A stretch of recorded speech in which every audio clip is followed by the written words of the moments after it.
Soundbooth Theater presents Spire, a crafting lit RPG. Written by Michael R. Miller, narrated by Justin Thomas James, featuring Jeff Hayes as Asriel and Annie Ellicott as Ellie and the rest of the female cast. Chapter 1. Nearing the end of finals is supposed to ease the grisly knot of tension in your stomach. For me, it only tightened the knot further. You see, my real test was still to come, and by the end of this weekend, I intended that my life would never be the same again. But first, I had this damned exam to finish. I glanced up from my answer to check the clock in the corner of the exam terminal's screen. Only one glorious minute left. Returning to my final answer, I pressed the turn icon to take a new page, frantically scribbling with my chrome stylus before the page finished loading. My aching hand scrawled out the last words, slipping here and there from the strain of the last 3 hours. Genetic engineering had been a ball ache of a degree, but I'd reached the end now. It would stand me in good stead and get me a grad job, or so everybody says. If I passed, that is. But I'd pass. I'd made certain of it by studying day and night for the last 6 months. After I had nearly flunked out last semester, I didn't have much of a choice. With 2 seconds to spare on the clock, I pressed in a period to finish my answer. A clinical-sounding ping rang across the hall, followed by low grunts and sighs of relief from my fellow students. I caught the eye of my buddy Lucas nearby. He made an exhausted fist pump into the air and then became more animated as he mimed throwing back drinks with both hands. I smiled back and feigned a similar motion, though I had no intention on following through on that this evening. I had my own celebration planned. A message blinked onto the middle of the monitor. Time's up. Zentech University hopes you've had a pleasant evaluation today. Please reconfirm your identity to proceed. A box outlined in red appeared to the side of the message, large enough for my whole hand. I placed my palm onto the screen and the scanning process began. Out of well-practiced habit, I also looked to the lens on the monitor so it could double-check that I really was who I was supposed to be. As if to triple confirm, it brought up my old student ID, horrific picture and all.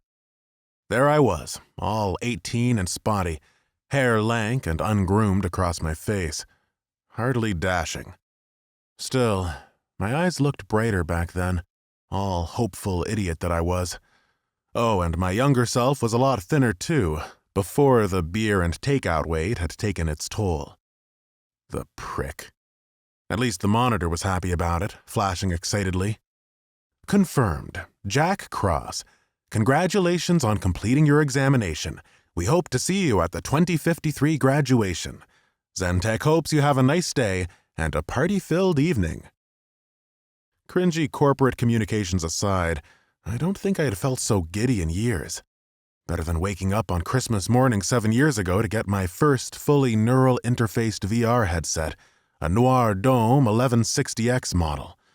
It was a piece of junk now, but the rented model I had stowed away in my backpack probably wasn't much better. In my eagerness to escape the exam hall, I jumped to my feet too fast and earned a dizzying rush of blood to the head, but anticipation for what was to come vanquished the knot in my stomach. Maybe this feeling was even better than that kiss with Clara Denson back in sophomore year, which was a worrying thought, as that was one of my more cherished memories. Nor was I supposed to jump into a game for at least another 6 months if I wanted to win that bet with my parents. I'd played Myth Online a bit too much the previous year. Huge epic adventures, forming guilds, slaying bosses, and getting sick loot, what's not to love? I loved it a little too much, and was on the verge of being kicked out of college when I had a wake-up call. I guess I got a bit obsessed. Happens to the best of us, am I right? So I sold my VR headset, a Cryoscope 520G. God, it was the shit. And knuckled down. Even told my parents I was voluntarily quitting. They didn't believe me, so I'd made a bet with them. If I stayed off gaming for a whole year and smashed my final exams, they'd help me buy my first car. Just the fact that I'd be getting out of my room delighted them more. "Go for a run," they'd told me. "Get some fresh air in you, that'll see you right." In hindsight, I should have made the time limit 6 months, then I'd already have made it. Oh well, I was going to sneak a little in anyway. I had a plan. I'd naturally ignored my family's suggestion that I go for a run, but right now, leaving this exam hall, I was approaching something dangerously close to a jog as I wove through the crowd, the hubbub of post-exam relief rising all around me. "Jack!" Lucas was calling after me, but I hurried on. If I could grab my bag before he got out, I could dash for the hover tram and make my getaway without any awkward interrogations. He's one of my roommates, and my family drafted them all in to make sure I didn't break the terms of our agreement. The others wouldn't bother so much, but Lucas had a giant crush on my sister, so he would play kiss-ass. It was real rich of him now that I thought about it. I'd never once told his family about how he spent all his book money on pot during our first week. All in all, this meant the apartment would be a no-go for my weekend of gaming. Perhaps my dash for freedom had been a bit of a giveaway? Never mind. I arrived at the storage unit outside of the hall somewhat breathless and leaned onto the counter for support, drawing in embarrassingly large gulps of air. I really ought to work out more, in fairness. I'd say I'll start properly after this weekend's experiment, but who am I kidding? After picking up my bag, I made my way toward the exit. "Excuse me," I grunted, as I tried to negotiate a throng of people blocking the glass doors. They may as well not have heard me. "Sorry, could you move, please?" No dice. I like to kid myself that I'm a confident person who projects his voice. It's moments like this that bring that fantasy crashing down. I resorted to a good old-fashioned shoulder barge to squeaks of protest, but no matter. I was out and was greeted by the bright sun over the Bay Area. It was one of those rare hot days in San Francisco when you can really smell the heat, you know? That sort of mix of sunscreen and sweat when everyone's face is hidden behind shades. The kind of hot weather that brings out all the best-looking girls and gives the gym bros an excuse to take their shirts off. And here I was, about to lock myself in a dark room for the rest of the day. I couldn't wait.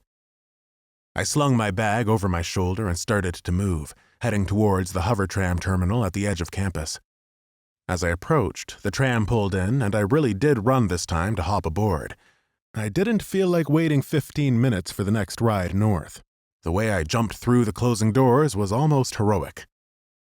Quickly scanning my palm to charge my account, I looked for a place to sit. The only seat left was one on the west side of the carriage where the sun was beating in through the window. I sat down, bag slumped between my legs, and tapped the window to bring up the shade filter controls. I selected medium, darkening out the world. It would take a while for the tram to reach its most northern stop, and then I'd have to change onto the old Powell Hyde cable car line for the last leg of my journey. The Tenderloin wasn't an area I'd usually visit. Never mind plan on staying for 2 nights, but it would offer me the reclusive setting that I desired. Hell, everyone knew about the sordid VR salons that littered the area, and while I wasn't planning such activities, the single-room occupancy joints were amongst the few places left that still took cash in hand without asking questions. Anywhere else, even a low-key motel, would likely want my palm print or simply get my identity from their security cameras. Not a bad thing, for the most part, except that I couldn't leave a record of where I was if I wanted to pull the wool over my family's eyes. Not that they were regularly checking up on me or anything, but I like to be thorough. Call me obsessive, but I like the fine detail. It's why I enjoy delving deep into an RPG, figuring out the best path, tweaking the talents and stat numbers to be just right, theory crafting weird new builds to gain an edge over others. I just wish I knew more people in the real world who understood that. My immediate family still saw it as a stigma, yet the rise in esports was allowing people to make legitimate careers in gaming, like any football or baseball player. I bet you anything that if I'd been making serious cash doing it, like the top MOBA and Battle Royale players, then it would have been an entirely different story. It wouldn't have been a stupid waste of time then. No, no, no. It would have been me working really hard. If you're asking why I don't just shoot for those top-paying spots, the answer is simple. I enjoy a shooter or MOBA, but I'm at my best when I get to sit back a bit, plan things out, and take my time. Play the long game, if you will. In Myth Online, I played a utility class and acted as the guild leader. I organized the raids, and, yes, I admit it, screamed at people down voice comms for not doing their job. Looking back, I can appreciate why my roommates found it worrying. Still, I refer back to my main point. They didn't get what I was doing. I've seen coaches here on campus screaming blue bloody murder at their team during a match and nobody pulls them up for it. And we all know that there are bosses across the country shrieking in boardrooms right now. So what if I loudly told the idiots who died over and over again in the Elder Dragon's deep breath attack to go screw their own Well, you get the idea. The basic point is this. If I can make money from gaming, then no one will call it wasting time again. They'll call me hardworking. And what's more, I think I know how to do it. Chapter 2. So, what's my plan? Well, it's to start playing the Scavenger class in the new virtual reality massively multiplayer online game, 100 Kingdoms. You'll have heard of 100 Kingdoms, of course. It only came out about a month ago. But in case you've been living under a rock, or are like my sister, I'll run it over for you. 100 Kingdoms is the big new thing, being hailed as the game changer for VR MMO gaming, the way that World of Warcraft was for classic MMOs early in the millennium. Sure, there have been some great VR MMOs already, but 100 Kingdoms seems to have struck gold, bringing in both hardcore and casual players alike in droves. It's been estimated the game has 15 million players worldwide, and it is growing every week. An advanced AI runs the show, which some people have called a waste of good tech, mostly politicians who want to build smarter robots to kill people with. The most important thing is that in-game gold can be exchanged into dollars, and vice versa. Now, it used to be that companies would go to any lengths to stop gold sellers in these sorts of games, but I'm sure you've heard of the 1920s prohibition. You can't completely stop people from getting what they want. And if you can't beat them, then sell the goods yourself. Players can go to Frostbite Studios' online store and purchase a token which they can redeem inside 100 Kingdoms for in-game gold. But that gold isn't just generated out of thin air. That would lead to some crazy hyperinflation. No. It's the players who have amassed legitimate in-game wealth who are free to put up their gold for a token and take a share of the profits.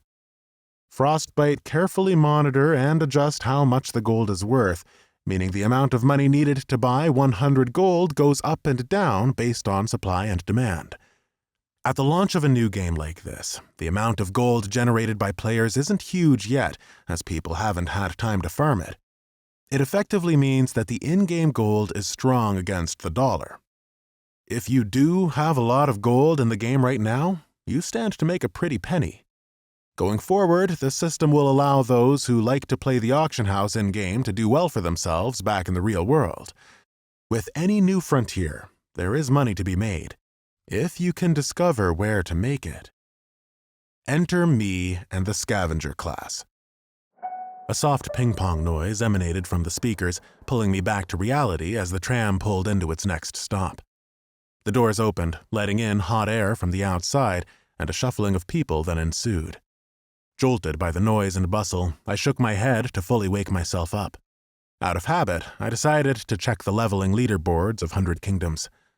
I pulled out my phone, and with a few quick taps, the leaderboard appeared. I had been checking it regularly since the game's release to see how far behind I might end up being during exams. Not too far, as it turned out. While most people bemoaned the fact it had come out in April, right before exams for many students across the country, I'd been glad. 100 Kingdoms had been scheduled to come out before Thanksgiving, but there had been an attempted hack which delayed its release, granting the developers time to beef up security. Frostbite Studios hadn't confirmed what the digital thieves had attempted to do. Most people assumed the attackers had tried to find a loophole in the game's economy system to plunder it for quick cash upon release. Whatever the case, 100 Kingdoms had launched in April, meaning I wasn't so far behind. Had it been released on schedule, I wouldn't have been able to play, as that was when I'd made the bet and started to focus on my studies. I would have had to try and resist jumping online for 6 months rather than just 1. That would have been cruel. The leveling leaderboards had become one of the most watched pages on the web these past weeks. Frostbite Studios had offered in-game vanity awards and titles to the first 100 players who reached the level cap of 50. Shockingly, few had made it so far. Only 24 players in the world. The rankings on the leaderboard were calculated by using time played, while also factoring in the number of deaths and a weighting based on the player's chosen class, with certain classes deemed to be easier to level than others. Since I had checked last night, the board hadn't moved an inch. Leaderboard. 1. Legolas, High Elf, Ranger. Playtime, 10 days, 3 hours, 34 minutes. 2. One-Shot Master, Orc, Ranger. Playtime, 10 days, 5 hours, 14 minutes. 3. Pyro Potter, Gnome, Mage. Playtime, 10 days, 7 hours, 47 minutes.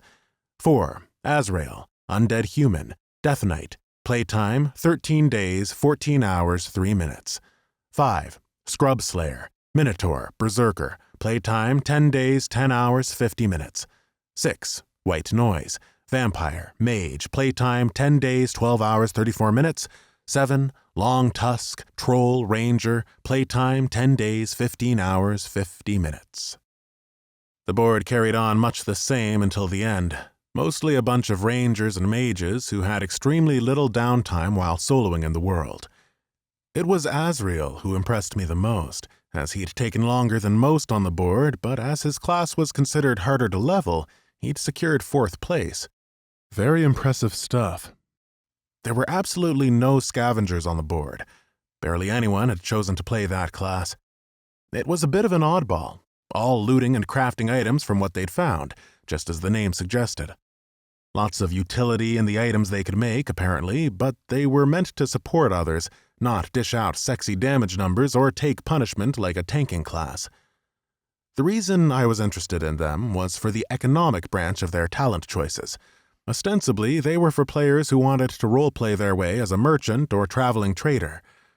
I'd also be rolling as a regular old human character, because they had a racial bonus which gave them a 10% discount to items bought from NPCs, that's non-playable characters, as well as a 10% increase in price when selling to NPCs.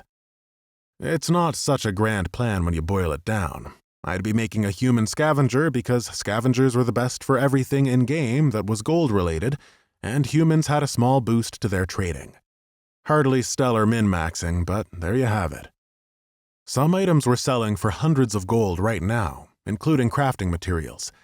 Arcane crystals fetched as much as 1,000 gold because they were used in the making of the best current endgame weapons and armor. Those items that were prized by the top guilds who wanted an edge for sponsorship deals. There was one sale on the auction house that had found its way across all the commentary channels, an item called the Orb of Deception that had been put up for auction during the first week of the launch and went for over 10,000 gold. I'm not sure what the real-world value of that transaction would have been, but I'm positive someone sank a ton of money into getting that much gold so early on in the game's life. I didn't expect to achieve such feats in a single weekend. I'd need to invest some playtime to set up my character, level it, gather gold to buy the crafting tools that I needed, reach the capital city, and the other sundries of beginning a new game. Still, I planned on being relentless this weekend, and if I could make a few $100s worth of gold, then I reckoned I'd be onto something. It should be enough to convince those around me that I wasn't wasting my time at least. Once they accepted that, I could go ahead and try all the other classes out too and just have fun. So, that was my plan in a nutshell. And honestly, I couldn't have been more excited by it. Out of the dimmed window of the hover tram, the cityscape began to change, Sleek modern buildings that weaved metal, glass, and organic materials together gave way to the cramped brickwork buildings of the old city. Streets narrowed, 5 lanes moved into 3 and then 2. The buildings weren't as tall here, yet they seemed to block out more sunlight, and I dialed down the filter on the window to compensate. My fellow passengers had changed as well, from students to workers. Soon they were replaced by older denizens of the inner city, wearing frayed, ill-fitting clothes and displaying brands that had gone bust during the crisis of the early 40s. I was closing in on the last stop on the line, and it was like traveling back in time. A lot of folks who'd been caught up in the downturn 12 years ago still hadn't escaped it. My parents had just about managed to, but no more. You can imagine why they lavished praise on my doctor of a sister, Julie. Scholarships galore for her, but none for me. I'd built up a debt instead. $250,000 in tuition fees from Zentech, to be precise. Elite schools are supposed to be worth it, right? And while my parents smiled and said they were proud, they couldn't quite hide the flicker of nerves about the mounting bill. Sure, I'd applied for loans and got them, but if I keeled over dead tomorrow, then it would be my parents who'd have to foot the bill. Weird system. Most debt gets written off with bankruptcy or death, but a student loan? That shit will haunt those who you leave behind. One saving grace had been my course choice. Genetics these days was a lot like computer coding had been 40 years ago. It was starting to be used by pretty much everybody, but not enough people were highly skilled in it yet. It wasn't glamorous, spending countless hours in front of a screen, tapping out sequencing. Despite what the media will have people believe, you can't rebuild your whole body the way you want to. There's only so far that you can go in manipulating your own personal coding before things get royally effed up. You can make your jaw more defined, but you can't go from a rounded mess to chiseled in one fell swoop. You might be able to make yourself grow an extra inch or two, but not much more before things get dangerous. Other body parts may be shrunken, or, as is more often done, enlarged, but honestly, you can't always tell the difference between the before and after photos. Everyone has a slightly different coding, so there's only so much that can be done. There are no cookie-cutter builds for people. Real life isn't a game. Real life has limits. It has wear and tear. It's a reality where those who win at the genetic or social lottery get an unfair advantage over everyone else. Sometimes skill, brains, and effort will get you where you want to go, but there are no guarantees in real life. Games just aren't like that. No developer in their right mind would have every player start with randomly allocated stats, with some people starting as gods and others as runts. It would be unbalanced. It wouldn't be very fair. That's why I prefer games. Technology had reached a stage where living in the digital sphere was fast becoming a real possibility. Virtual reality gaming would be the great democratizer of life. Another ping-pong from the speakers was followed by a droning beep. "We have reached our final stop where this service terminates." Everyone got to their feet, heading for the opening doors. After packing my phone back into my bag, I shuffled onto the platform with everybody else. But whereas most of the people around me looked downcast or tired, perhaps going to or coming home from work, I was smiling. Before dark, I'd be in 100 Kingdoms at last. Chapter 3. By 6:30, I was standing outside my destination, the Paradise Hotel on Turk Street. The irony of the name couldn't have been blunter, although the smashed glass of an upper window gave it a good try. Being early evening, the streets were packed, and I gripped the handles of my grocery bags tightly, as though fearing imminent robbery. It wouldn't be sunset until about 8:15, but I admit I was glad to be heading inside where the promise of a room with a locked door awaited me. I walked up to the reception, or what passed for a reception. It was more of a large hole in the wall with a reinforced steel shutter, not a promising sign. There was an actual honest-to-God brass bell on the counter that looked like something you'd see in an old movie. I tapped it, and it rang rather daintily. Nobody came. Perhaps I'd picked the wrong spot. I'd researched as best as I could and found this hotel to be a frequent haunt of gentlemen with unique virtual reality needs. Basically, the internet connection was good enough to hold steady during a digital orgy. It was a sign of my desire to get into the game quickly that I remained where I was and rang the bell again. And again. And again. A determined gamer won't be stopped, I tell you.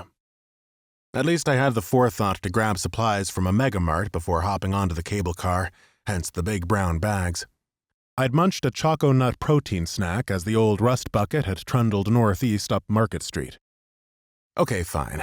I ate 3 of them. With bags full of protein-rich bars, meals to be rehydrated, energy drinks, and bottles of water, I should be able to proceed as planned with minimal breaks. If I could get a room, that is. I rang the bell again. At last, something answered, namely a swinging door that was somewhere out of sight behind the reception area. The door crashed against the wall and heavy footsteps padded their way in.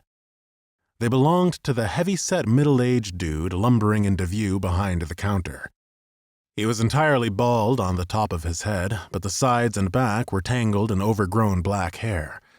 A bulbous nose sat between small but shrewd eyes, and his brow glistened with natural oils. He wore only a thin white vest covered with sweat patches over coarse chest hair. I couldn't see below the counter, but I prayed he wore at least something in that region. "Hang on," he grunted, then began pressing at buttons that I couldn't see. An air conditioning unit whirred to life, blowing up his messy hair. None of the cool air reached me, unfortunately, and my palms remained positively slippery as I continued to grasp at my grocery bags. "Christ, that's better," the landlord said. He returned his focus to me, giving me a dirty look and running his eyes up and down me. "Here for a room?" What else would people come here for, I thought. "Yes, please," I said, unable to hide my nerves. The landlord gave me a grin worthy of the fattest of cats. "I got room 36 free. How long you want it?" 2 nights, with an option for a 3rd, if possible, I added hastily. "I reckon that's possible," said the landlord. "Cash or palm?" "Cash. 200. I didn't dare to haggle. "Sure, hold on," I said as I began rummaging in my bag for the cash. I hesitated in handing it over. "Can I get a lock on the door?" "All rooms come with a lock." "Does it work?" He scowled. "Do you think I don't take care of my place?" No, not at all. I was just..." "You want it or not?" "Yes, here." Resigned, I handed him the money. He counted it out twice to be sure. "Hand over your bag. Need to check what's in there." Fearing I may never see the bag again, I passed it over. The landlord unzipped the bag, pulled the Vision Escape 360 headset, and dropped it roughly on the counter. He gave me a beady look, then gruffly said, "Seems in order." He pushed the headset halfway across the counter to me and then stopped. "Internet connection. That'll cost extra." Something about his smirk told me he was lying. Paying for ultra-speed internet hadn't been common since the turn of the decade, and while it was true that not every district of the city had stable and free connections, I knew this guy was taking me for a ride. Even if I had had the balls to question him, I'm not sure I would have. I was itching to get upstairs and get into 100 Kingdoms. Perhaps the landlord could sense my unease, and the slight twitch I had developing in one eye wasn't aiding my cause. "How much?" I asked meekly. 400, all in." "You're just doubling the price." 500. My jaw fell slack. He chuckled. "None of my business what dirty shit you're into, kid, but I'm guessing you're here because you don't have anywhere else to get your jollies." He sniffed theatrically. "You'll want to be online without interruption. So, if you want your kit back and a room, pay up before I add on any more." A mixture of anger and dismay flared in my cheeks. If I didn't give him the cash, he'd close the steel-reinforced shutter, laugh, and take my possessions for himself. "Fine," I said in a low voice. I presented the extra money, and he handed back my bag and headset. He followed it up with 2 keys. "This one's for your room. This is for the bathroom. Room 36, 3rd floor. Internet password is on the key ring. Now scram!" I scooped up the keys and made for the stairwell. If I'd had a tail, it would have been between my legs. It was dark on the stairs, with only a couple of narrow windows high up and no light switches as far as I could see. The air was close and humid, and after the second flight, I had to pause to cough and catch my breath. That's when I heard a humming coming from above me. I discovered the source of the noise was another middle-aged man, only he was the antithesis of the landlord, with a body like a garden rake. The smell of booze was strong, even at this distance. The man stumbled as he crested the top of the stairs, falling to his knees. He simply laughed. "Whoops. Let's try that again," he said, before pulling himself up. Not wanting to attract attention, I tentatively continued up the stairs and emerged onto the 3rd floor. The drunk had collapsed about halfway down the corridor, still humming. I stepped as quietly as I could to check the number on the closest door, though I feared my huffing and puffing would give me away. I passed number 42, 40, 38. Hey, the drunk said. He was flopping around like a beached seal, pointing a long finger at me. His eyes fell on my grocery bags. This is such good service. I always needed something to eat." My eyes fell to my toes as I silently drew up before room 36, placed my bags down, and fumbled with my keys. Hey, you! The drunk slurred. "I'm talking to you. How come you won't look at me, eh?" The keys rattled loudly as I tried to place the right one into the lock. In the dim hallway, it was hard to tell which was which, and in my panic, I dropped them entirely. "God damn it," I muttered under my breath. "What's that?" the drunk said. He was stumbling upright now.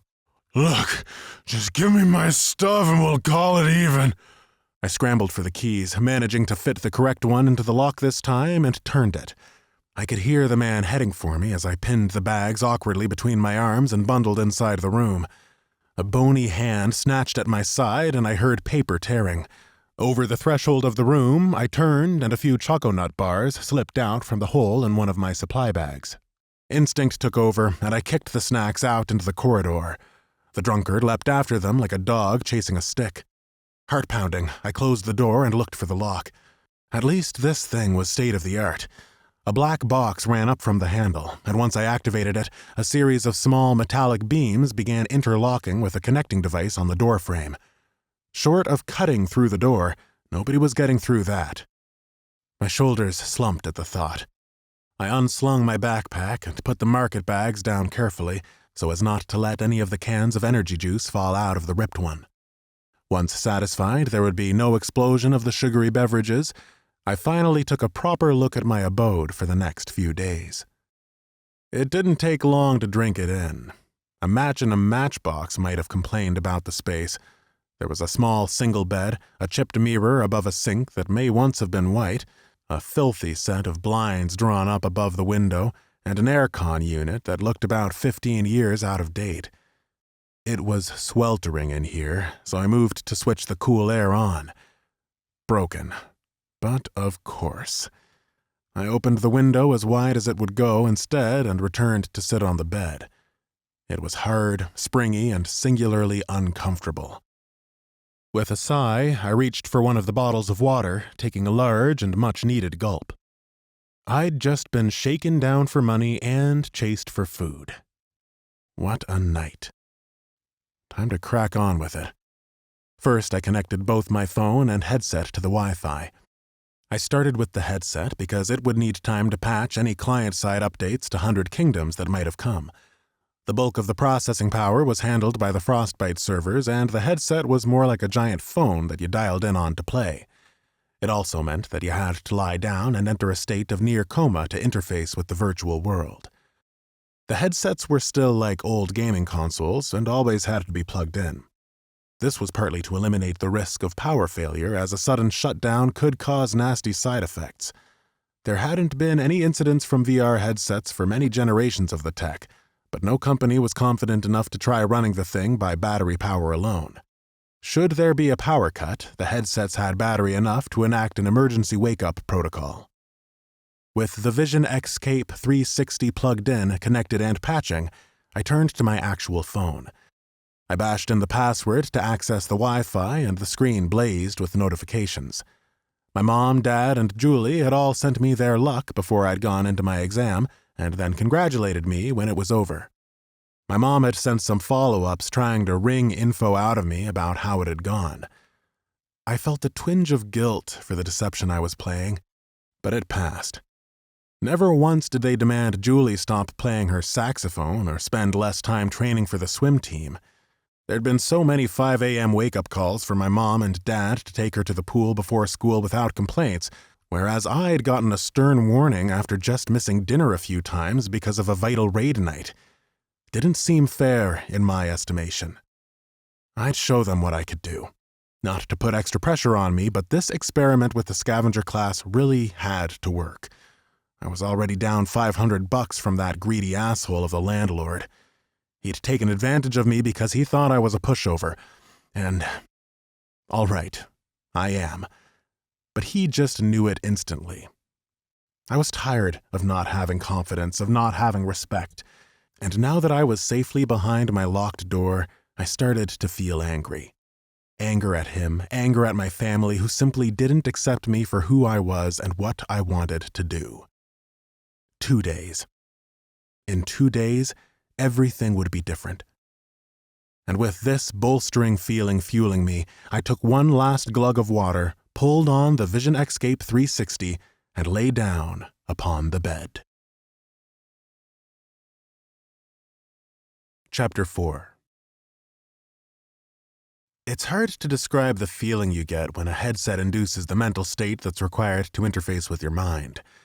I'm not a physicist or a neurologist, so I'm not clear on exactly how it works, but suffice to say that it's able to induce a near coma-like state by using a special wave frequency. When you want to log out and wake up, the headset slowly dials down the intensity of the signal, gently easing you back out of it. Assuming nothing goes wrong with that process, it's completely harmless, and it's less dangerous than giving someone a general anesthetic for surgery. You don't feel a thing going down. As you drift off, the light fades, leaving you in pitch black for a moment until a whirling night sky spins around in every color and strands of light spiral outwards like the stretching coils of a galaxy. And then a menu pops up. What would you like to do? Browsing, shopping, education, gaming, TV/movies. I'd gone through this process several times before, but experiencing it for the first time in over half a year was disorienting. Luckily, the feeling passed as I selected gaming from the menu, reaching out with my new digital hand just as I would in the real world. Plenty of people these days were using virtual reality for more than gaming, including trying on clothes with highly personalized avatars and then getting those clothes delivered. And rather than simply sitting on your couch to watch a film, you could watch it in a themed cinema experience where all the weather effects, impacts of the action, and even the taste of the food the characters ate could be simulated for true immersive viewing. Hitting the gaming button brought up the names of all the companies who were running VR games. Currently, Frostbite was at the top of the list due to its current prominence. I selected it and entered my account information for 100 Kingdoms that I'd set up a few days ago. Somewhere in the virtual landscape, a trumpet sounded. Authentication successful. With that, the menu faded away, the spiraling galaxy collapsed inward upon itself, and the title screen for 100 Kingdoms rose to dominate my vision. I'd seen this sequence many times from Let's Play videos, but it was another matter entirely to experience it for real. It was more of a login area than a login screen, and truly unlike any game that I'd ever played before. I was inside what I can best describe as a study room atop a white stone tower, only it wasn't your usual study. Spellbooks were strewn around, half-opened or in tall stacks upon high shelves. Cauldrons sat over low fires with bubbling pink and blue liquids inside them. A weapon rack was also there, lined with different staffs, each topped with a unique gemstone.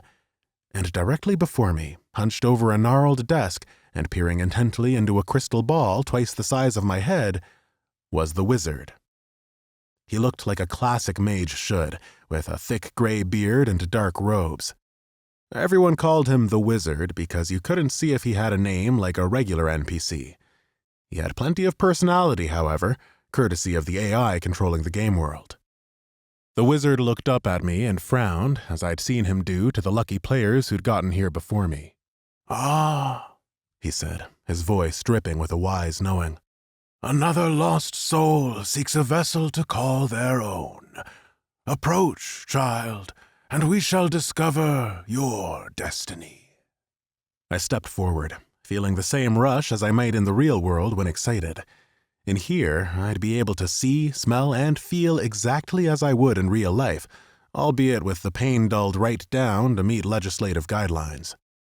As I stood before the great crystal sphere, its misty innards started to churn wildly in anticipation. "I see greatness in you, child," the wizard said. "Yet there is much you must learn, and you are but one in a much wider world. There will be challenges you cannot overcome alone, no matter how powerful you may become. Fellow adventurers will be your only way forward. Trust in them, or use them as you may. It is up to you to decide. Now, let us look into your future." He looked theatrically into the crystal orb, and I guessed I was to follow suit. Sure enough, a faction selection menu appeared. The menu was being projected up and out from the orb like a hologram. Each faction had their own cinematic intro, which I could watch by clicking for further detail. I knew I was going to play a human, which would be part of the Imperium, but I couldn't help but get sucked into the detail anyway. Choose your faction. The Imperium. Demons may fall from the sky, the ground may break, but the Imperium shall live eternally. A grand alliance of all races committed to peace, learning, prosperity, and devout faith. Yet, in these dark times, such noble pursuits may have to be set aside, and swords raised instead. Faction trait: the ties that bind.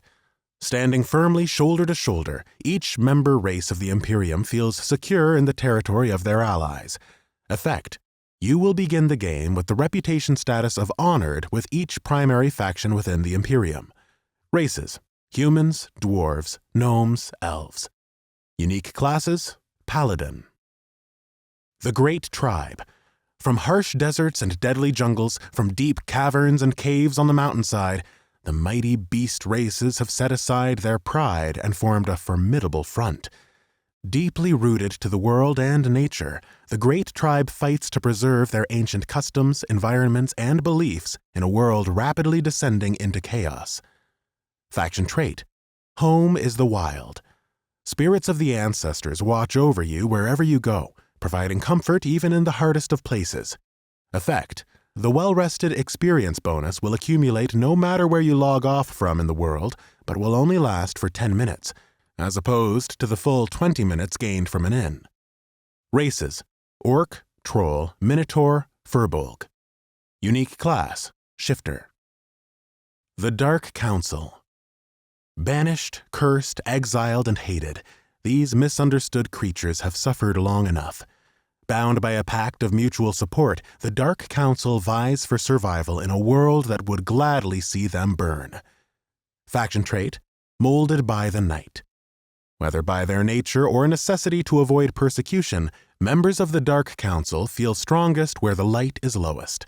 Effect: +3 night vision skill, plus 10% shadow resistance. Races: undead, vampire, werewolf, Valkyrie. Unique class: Death Knight. To help me decide, I was able to drill down through various levels, checking out summary details on each racial trait, the faction-specific classes, everything. Some races, like the elves, had sub-races: wood elves, dark elves, high elves. There was so much here. I could have spent ages investigating every last scrap of it, but I was on a bit of a timetable. Hopefully, I would have plenty more time to explore it all in the future. I selected the Imperium as my faction. "I hope you are true of heart," said the wizard. He looked me over discerningly, with his brow furrowed. "You shall have your work cut out for you, for the Imperium is under threat from the outside and within. But to which allied race will you hail?" He looked to the crystal orb again, spinning his hands and chanting. Another menu appeared for me, this one containing more granular details on each race of the Imperium. As I scrolled through the options, the crystal ball whirled, showing images of each race and their starting area. Choose your race within the Imperium. Note, all players will receive +3 stat points to distribute themselves each level, along with another +3 stat points predetermined by their class. Human. Stats. No bonuses or negatives. Recommended for new players. In a world filled with races of incredible natural strength and fortitude or devastating willpower to master magic, humans hold no such distinction. But it will be their enemy's downfall if they see them as weak. Humanity, the backbone of the Imperium, leads the way in the Alliance, bringing their more disparate allies together for the benefit of all. Racial trait, silver-tongued. Charisma, diplomacy, and gold coins can often achieve what whole armies cannot.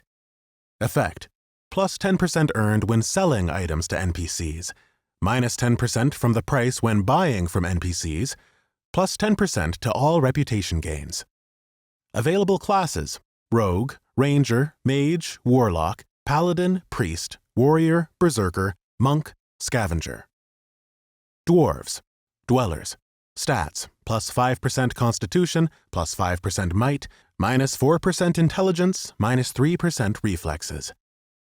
Hailing from their strong homes inside the mountains, the Dweller Dwarves are the proudest and most stubborn of their kin. Racial trait, stone is in my blood. It is said the Dwellers used to mate with earth elementals, and so stone runs in their blood. Whether this is true or not, it is undeniable that Dwellers have an uncanny instinct for all things mining, prospecting, and blacksmithing. Effect, reduced materials required for all blacksmithing recipes, +10% chance to gain bonus ore from mining.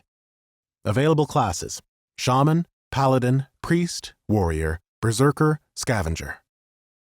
Skyborn. Stats, +4% Constitution, -2% Might, +4% Intelligence. Whether from adventuring or exiled lineage, these dwarves were born on the surface world and prefer adventure to a life in darkened tunnels. Racial trait, the road well traveled.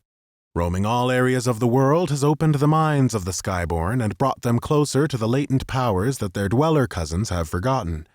Effect, +5% to all elemental damage. Available classes, Rogue, Ranger, Shaman, Paladin, Priest, Warrior, Scavenger. Gnomes. Stats, -4% Constitution, -4% Might, +6% Intelligence, +3% Reflexes, +4% Willpower. Ingenious, crafty, tenacious, the denizens of Gnomeland have crafted a technological answer to almost every problem. Though logic and engineering are valued above all else, they are still eccentric at heart. Racial trait, larger tool belt. It is said each gnome can rewire a mana capacitor before they can walk, though this has never been verified. Effect, reduced materials required for all engineering recipes, +5% power to all items created from engineering. Available classes, Rogue, Mage, Warlock, Priest, Warrior, Scavenger. Elves. Wood Elf. Stats, -3% Constitution, +2% Intelligence, +7% Reflexes, -3% Willpower. From the lush Dunbar forests and the grimier woods of Guldoon, these smaller elves are as deadly as they are crafty. Racial trait, Deadeye. Master Bowman, it is said armies can be slain between their trees by unseen archers. Effect, +3% damage dealt by bows, +3 to bow skill. Available classes, Rogue, Ranger, Mage, Warrior, Berserker, Monk, Scavenger. High Elf. Stats, +2% increased mana, -10% Constitution, -5% Might, +6% Intelligence, +5% Willpower. Venerable and wise, the High Elves prefer living in open valleys or coastal regions in order to magically direct water to plumb their fine villas. You're more likely to find a library than an armory in their towns, but the spells within them leave such crude measures redundant. Racial trait: ley lines. Over millennia, the High Elves have charted the magical veins of the world. Where it is stable enough, they have learned how to make use of these highways. Effect: as a High Elf, you may teleport from one ley line connector to another. Cooldown 24 hours. Available classes: Mage, Warlock, Priest, Monk. Dark Elf. Stats: plus 2% Constitution, plus 3% Might, plus 6% Reflexes. If they have a place they call home, no one has left it alive to tell the tale.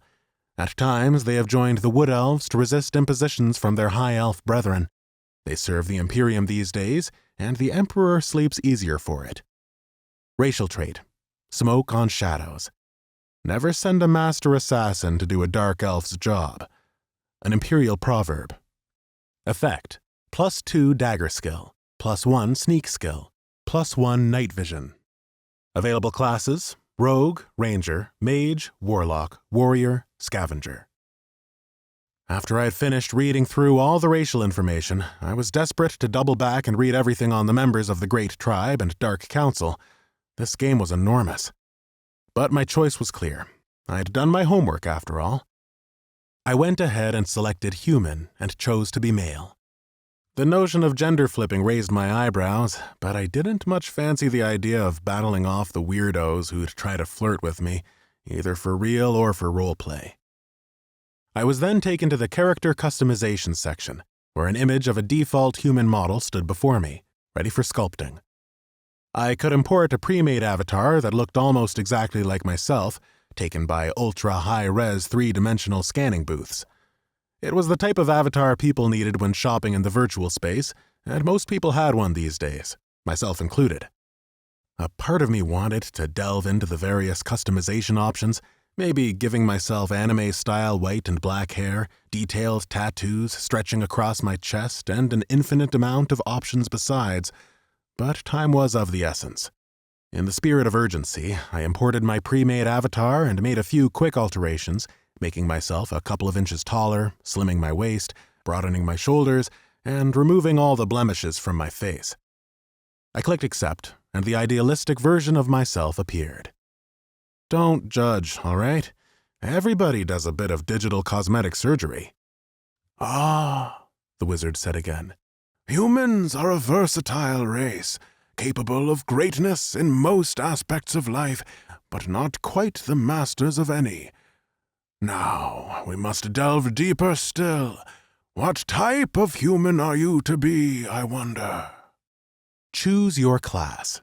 Note: classes may further develop through specialization choices, talents, hidden quests, and in-game events. Yet you must discover these for yourself. Rogue. The classic sneaks and thieves, rogues love the art of stealth, poison, and working quietly to get the job done. They may not hit hard, but they know where to slip in their knife to make it hurt the most. Key stats: Might, Reflexes. Primary role, Damage. Secondary role, Utility.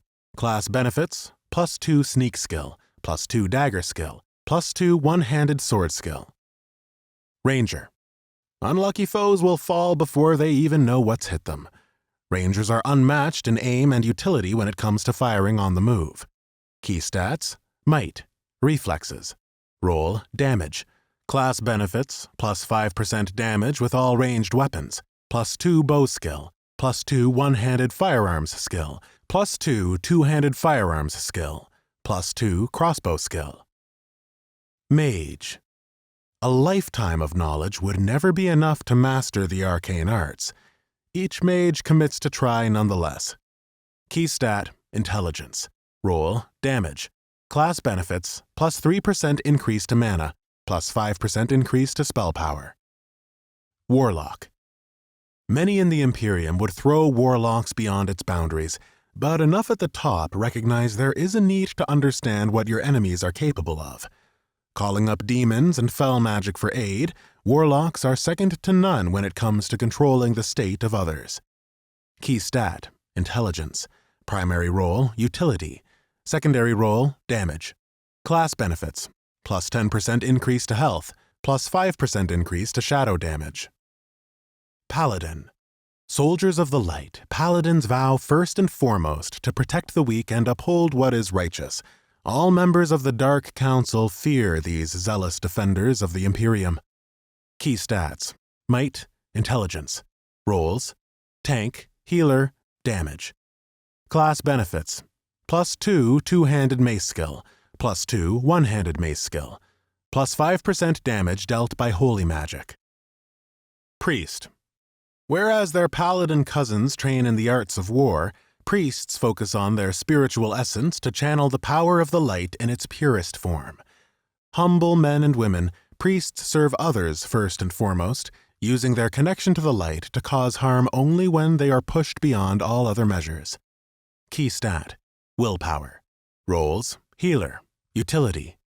Class benefits, plus 5% to regen per second, plus 5% effectiveness to all healing spells. Warrior. Whether defending others or fighting on the front lines, warriors are always first into the fray. Highly disciplined, they let opponents tire themselves out before striking with precision. Heavily armored, they will outlast most opponents. Key stats, constitution, might. Roles, tank, damage. Class benefits, plus 3% increase to health, plus 2 shield skill, plus 2 to all one-handed melee weapon skills. Berserker. Discipline doesn't suit the Berserker. Armor just slows them down. Key stats, might. Roll, damage. Class benefits, plus 5% increase to melee damage, plus 2 to all two-handed melee skills, plus 2 to all one-handed melee weapon skills. Monk. Extreme inner discipline helps trained monks to dispel pain or hit far harder than they should. Favoring their fists and feet over blades, these fast-moving fighters can quickly change from dishing out punches to bolstering the spirits of allies in the heat of battle.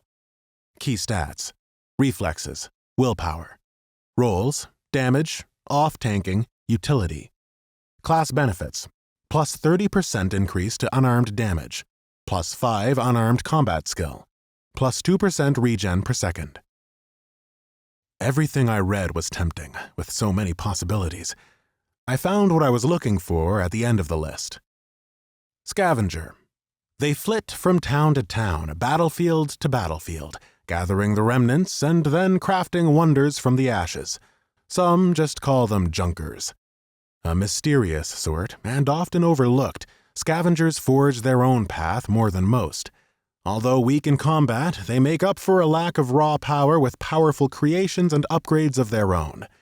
Key stat, intelligence. Role, utility. Class benefits. Whereas other players are locked to only 2 primary professions, scavengers have access to 7. Blacksmithing, leatherworking, tailoring, jewel crafting, engineering, mining, and skinning. The core stat linked to all the professions is consolidated into intelligence. There was a line in the description that stood out to me. Scavengers forge their own path more than most. With access to so many profession trees, I had an inkling as to why. Everyone badmouthed the class because it had only 1 or 2 combat abilities and was weak enough besides, yet with the capacity to create so many items and improve them, smart players would be able to carve out their own playstyle. I'd like to think I was such a player. I selected the Scavenger class. The wizard chuckled. Oh, you will be one who takes what others have foolishly neglected, build where others destroy. You won't be powerful in your body or the arcane, yet power can come in many forms, and gold is perhaps the most influential power in the world. And if not gold, then it shall be your wits that will serve you, an intuition to combine and use materials in ways that no others would. For this is the life of the scavenger, to thrive on the outskirts, to turn the waste of others into your own treasures. He made it sound almost romantic, and I supposed there was something uniquely cool about the fantasy behind the Scavenger class. I hadn't come across something like this in any other RPG I'd ever played. Although I was here for a task, I was excited to find out how my character would ultimately play. The wizard pushed a piece of parchment across the desk and followed it with an inkwell and quill. The last task will be to decide upon your name while in the mortal plane. I await your decision. I skimmed the flowing words, beautifully written out as though in calligraphy, but they held no roleplay value, just a list of the conditions required on naming a character. Don't be offensive, don't be racist or rude, don't, in a nutshell, be an asshole. I had been thinking about what I'd call myself for a while now and had checked on the 100 Kingdoms player roster to make sure it was still available. This was to be a new beginning, and after some time, I landed on the name Zoran. It was a name from Eastern Europe that meant dawn and felt fitting. Plus, a name beginning with Z would help me stand out in a busy game market square, easier to remember than Instakills 2038 or Jawumba Waffles McGee. I picked up the quill, dabbed it into the black ink, and wrote out my character's name.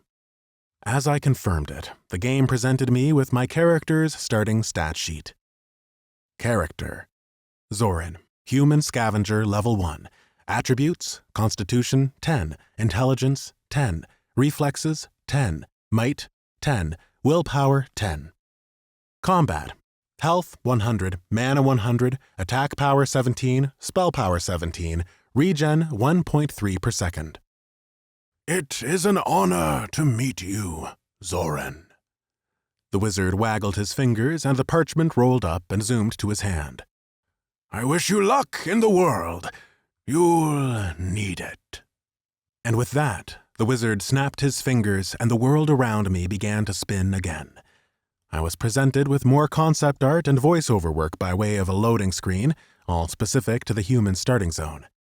It lingered for a time upon an in-game clip of a tall yet plump man in regal purple robes and a jewel-encrusted crown upon his head.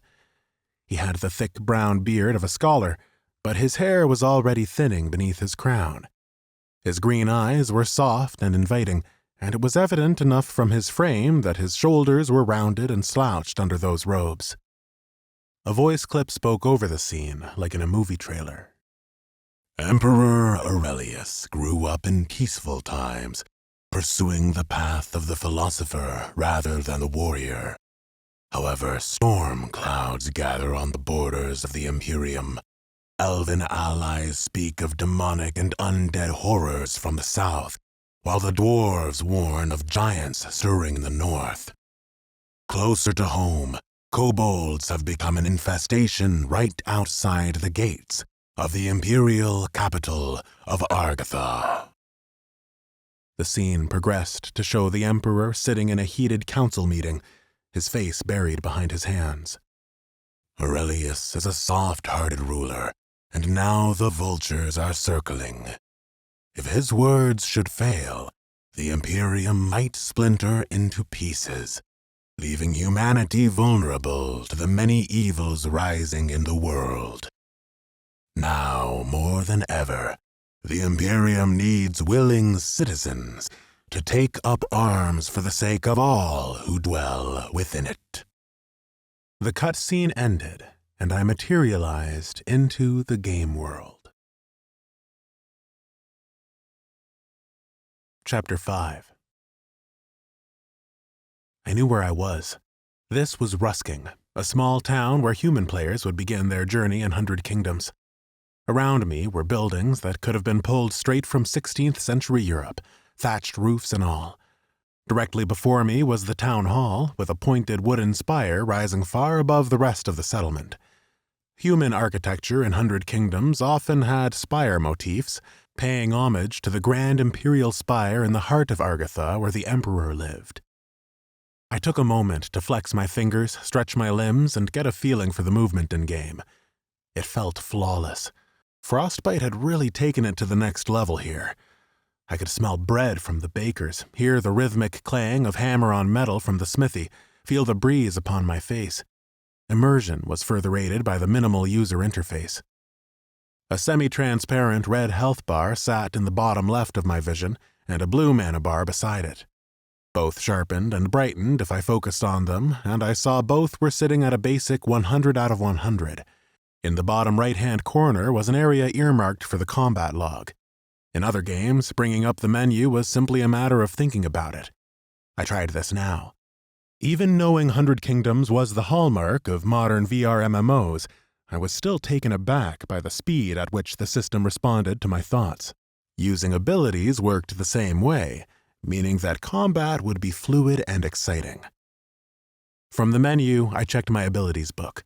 I knew broadly what scavengers started with from my research, but I wanted to double-check the specifics. My abilities book looked sparse right now. There was in fact only one ability present. Scavenge, rank 1. You search a corpse for additional items that others were too proud to take. Awards 5% of the experience that killing a creature of equal level and power would grant. Some corpses may require tools to fully search. Shame. I thought the experience game would be a bit higher than 5%. Perhaps it had been patched. Still, it would add up over time and be a nice boost to my overall experience. I had no direct combat abilities right now, but scavengers only got a few anyway. That wasn't what they were designed for. My stats wouldn't have changed from logging in, and I wouldn't have any additional points to distribute until I leveled up. I was, however, curious to check whether I already had this myriad of extra professions, or whether I'd have to train each one separately. I found the Professions tab and opened it. Professions. Class note. As a scavenger, your profession trees are locked until you visit your class trainer at level 3. Crafting. Locked. Blacksmithing, rank 1. 0 out of 100 experience. Leatherworking, rank 1. 0 out of 100 experience. Tailoring, rank 1. 0 out of 100 experience. Jewel crafting, rank 1. 0 out of 100 experience. Engineering, rank 1. 0 out of 100 experience. Gathering, locked. Mining, rank 1. 0 out of 100 experience. Skinning, rank 1. 0 out of 100 experience. Sure enough, I couldn't select any of my professions. When I tried tapping on blacksmithing, all I got was a clunky noise for my troubles. The game's way of telling me that I couldn't do that. I'd be sure to visit my class trainer as soon as I hit level 3. Finally, I inspected what gear I had equipped. A green commoner's tunic, brown hose, and basic leather shoes, all of which gave me no additional armor or stat bonuses. In my right-hand weapon slot, I held a brittle dirk, which had a damage range of 3 to 5 and a shockingly low durability of 10. Upwards was truly the only direction I could go in. I rubbed my hands together. Time to get started. Doing the starter quests seemed the obvious thing to do, as they'd award some copper and silver coins that I sorely needed to buy the various tools for crafting and scavenging. I'd need a hammer for blacksmithing, a needle and thread for weaving, a knife to skin animals with, that sort of thing. My research had also gleaned that an early quest could be gained by speaking to the mayor inside the town hall. So in I went, skipping merrily up to the mayor as my anticipation built for the adventure to come. The mayor was dressed like some 19th century gentleman of leisure, with a high blue coat over a frilly dress and capped with a dark top hat. His cheeks were rosy, and he smiled broadly. "Ho-hum!" the mayor said jovially. "A new adventurer in Rusking, is it? Might you be of assistance in our time of need?" His eyes quickly scanned me, taking me in all my noob glory. "Can I be of any help around town?" I asked. My voice sounded exactly like my own in here, too. If you're wondering how players are supposed to know what to say to an NPC such as the mayor, don't worry. AI in previous games had been good enough at imitating real life, and the one running 100 Kingdoms was state-of-the-art. I could probably sit and have a conversation with the mayor on how best to make an omelet if I wanted to, although I suspect even his jolly character would eventually tell me to piss off and make myself useful. The mayor sighed in extravagant relief. "Oh, yes indeed, young sir. Our town is beset by troubles, although I fear my citizens will distract you from the main issue of the day. Kobolds! He blustered and shook a meaty fist for effect. Damnable kobolds infesting the woods and causing all manner of mischief. I'm in need of adventurers capable of facilitating their removal. I smirked. I believe I can handle this task. Excellent, young man!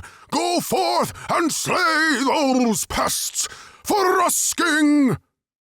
Quest accepted. Into the woods. The mayor of Rusking is deeply troubled by the kobolds in the area. Traders have reported their wagons being attacked on the way in and out of town, and believe the kobolds are hiding in the woods. You have agreed to investigate and slay the enemies you find. Objectives: investigate Rusking Wood. Slay kobolds, 0 out of 15. I couldn't help but smile. My first quest in such a long time. I'd missed this feeling, and I hadn't even gotten to the good stuff yet. Without delay, I left the town hall and brought up my map by mimicking opening a scroll in midair. A roll of parchment materialized into my hands with a stylized map of Rusking and the surrounding area for my perusal. I appeared as a small golden arrow in the middle of the town, the point of the arrow indicating the direction I was facing.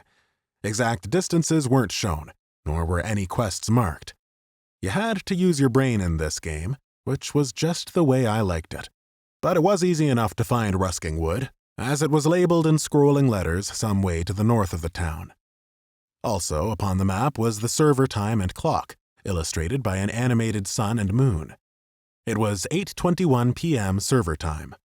Luckily for me, the U.S. servers were set to Pacific time due to Frostbite Studios being based on the West Coast. Server time was useful, because having a set time to schedule around made it easier to coordinate with guildmates spread across different countries. All maintenance and resets were also on the server time, so they would stay at a constant time for all players. Night was now fast falling over the town of Rusking. That might make this quest more dangerous for me than it needed to be. The sky looked to be clear, so the moon and stars would help. Still, I wasn't playing a fighting class, and any disadvantage I faced while being out in the woods wasn't ideal. But there was nothing for it. I snapped the map shut, the scroll fading away into the digital ether, and began my journey north.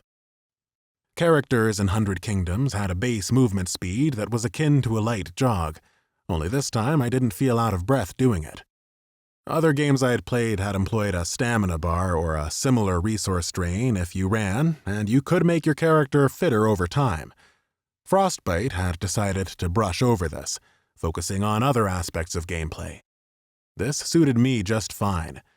My time was precious enough without having to stop every few minutes to recharge a stamina bar. Passing out of town, things got a lot darker without the ambient light from buildings or the watchmen with lanterns. I referred to my map to check that I was still heading in the right direction. The parchment of the scroll was just visible, as though it had a backlight effect.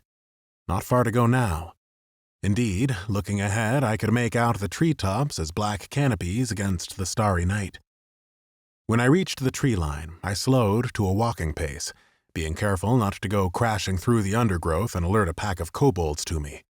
Being so weak, I'd have to take them one at a time for now, and if I managed to get the jump on one of them, then all the better. Scavengers didn't have proper stealth or ambushing abilities like rogues did, but the game did reward players who were able to sneak up on an opponent nonetheless. Wearing heavy armor while clambering through the woods, for example, would make more noise than if you were in lighter garb. A heavy plate-wearing warrior was unlikely to ambush anyone for good reason. My knowledge of this quest from Let's Plays was hampered due to the darkness. I knew there was a camp not too deep into the woods which would complete the exploration segment, but my difficulty in seeing anything clearly was making it far harder. Crouching low, I moved as quietly as I could from trunk to trunk, from bush to bush. After about a minute, I was awarded with a notification. It appeared in my central field of vision, semi-transparent and unobtrusive like my health and mana bars, but if I focused on it, it became clearer. Sneak unlocked, level 1. You tricksy rascal. Trying to take someone by surprise? You'll need to get a lot better than this. The unlock was welcome, but the real gain was knowing that I must be close to some kobolds and had so far evaded detection. I closed my eyes, focusing on the sounds around me, trying to hear my enemies. Hooting owls and the general rustle from the forest obscured most sound, but I soon heard a twig snapping not far to my right. When I opened my eyes, I found I could see a little easier. Night vision unlocked, level 1. Afraid of the dark? You should be. You'll need to keep eating your carrots. The tone of these notifications was certainly on the lighter side. 100 Kingdoms didn't spell out how you could unlock and advance skills, but it worked like many recent RPGs. The more I did an activity, the more skilled my character would get at it, which made a good deal of sense. Take night vision, for example. A rogue specializing as a thief or assassin might end up operating largely at night, and so it made sense that their character's eyes would improve in the dark over time. For me, in the here and now, it meant I could just make out the outline of a squat figure I hadn't seen before. Its hunched humanoid form marked it clearly as a kobold. The kobold had its back to me as it ferreted around amongst the low-growing plants. I approached as silently as I could, drawing my dirk. "Shroomy, shrooms," the kobold muttered breathily as it scoured the earth. Now that I was within striking distance, I could better make out the creature's ash-colored skin, which was hard like hide, and its weasel-like face with bushy white eyebrows and whiskers. It wore a patchwork of different clothes, except for the neat red cap on its head with 2 holes for its long pointed ears to poke through. "Shroomy, shrooms," the kobold went on, sniffing eagerly. "Ah!" it said, satisfied. A sound of munching followed. I had to admit I found the kobold oddly cute up close and in person. In most of the Let's Plays, the streamers just barreled through this early quest in daylight, slaughtering at will. It was a nice touch that the game's AI gave even these lowly mobs some personality. No wonder this game was drawing in players by the millions.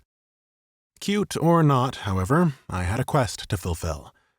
I raised my dirk and pounced, driving the dull blade as best I could into the kobold's back. Brittle dirk hits, 15 piercing damage, plus 30 sneak attack bonus.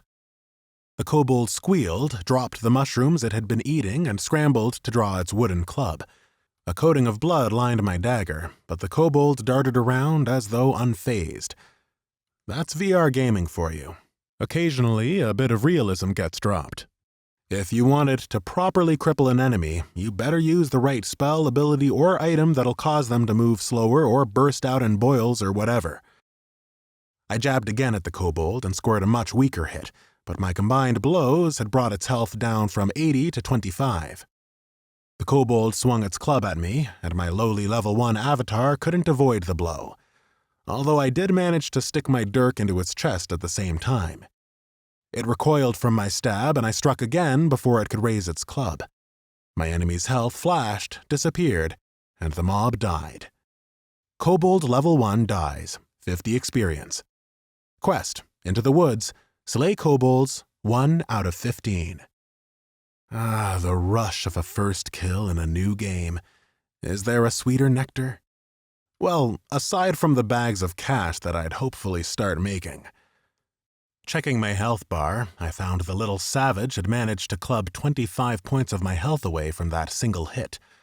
Damn, I was weak.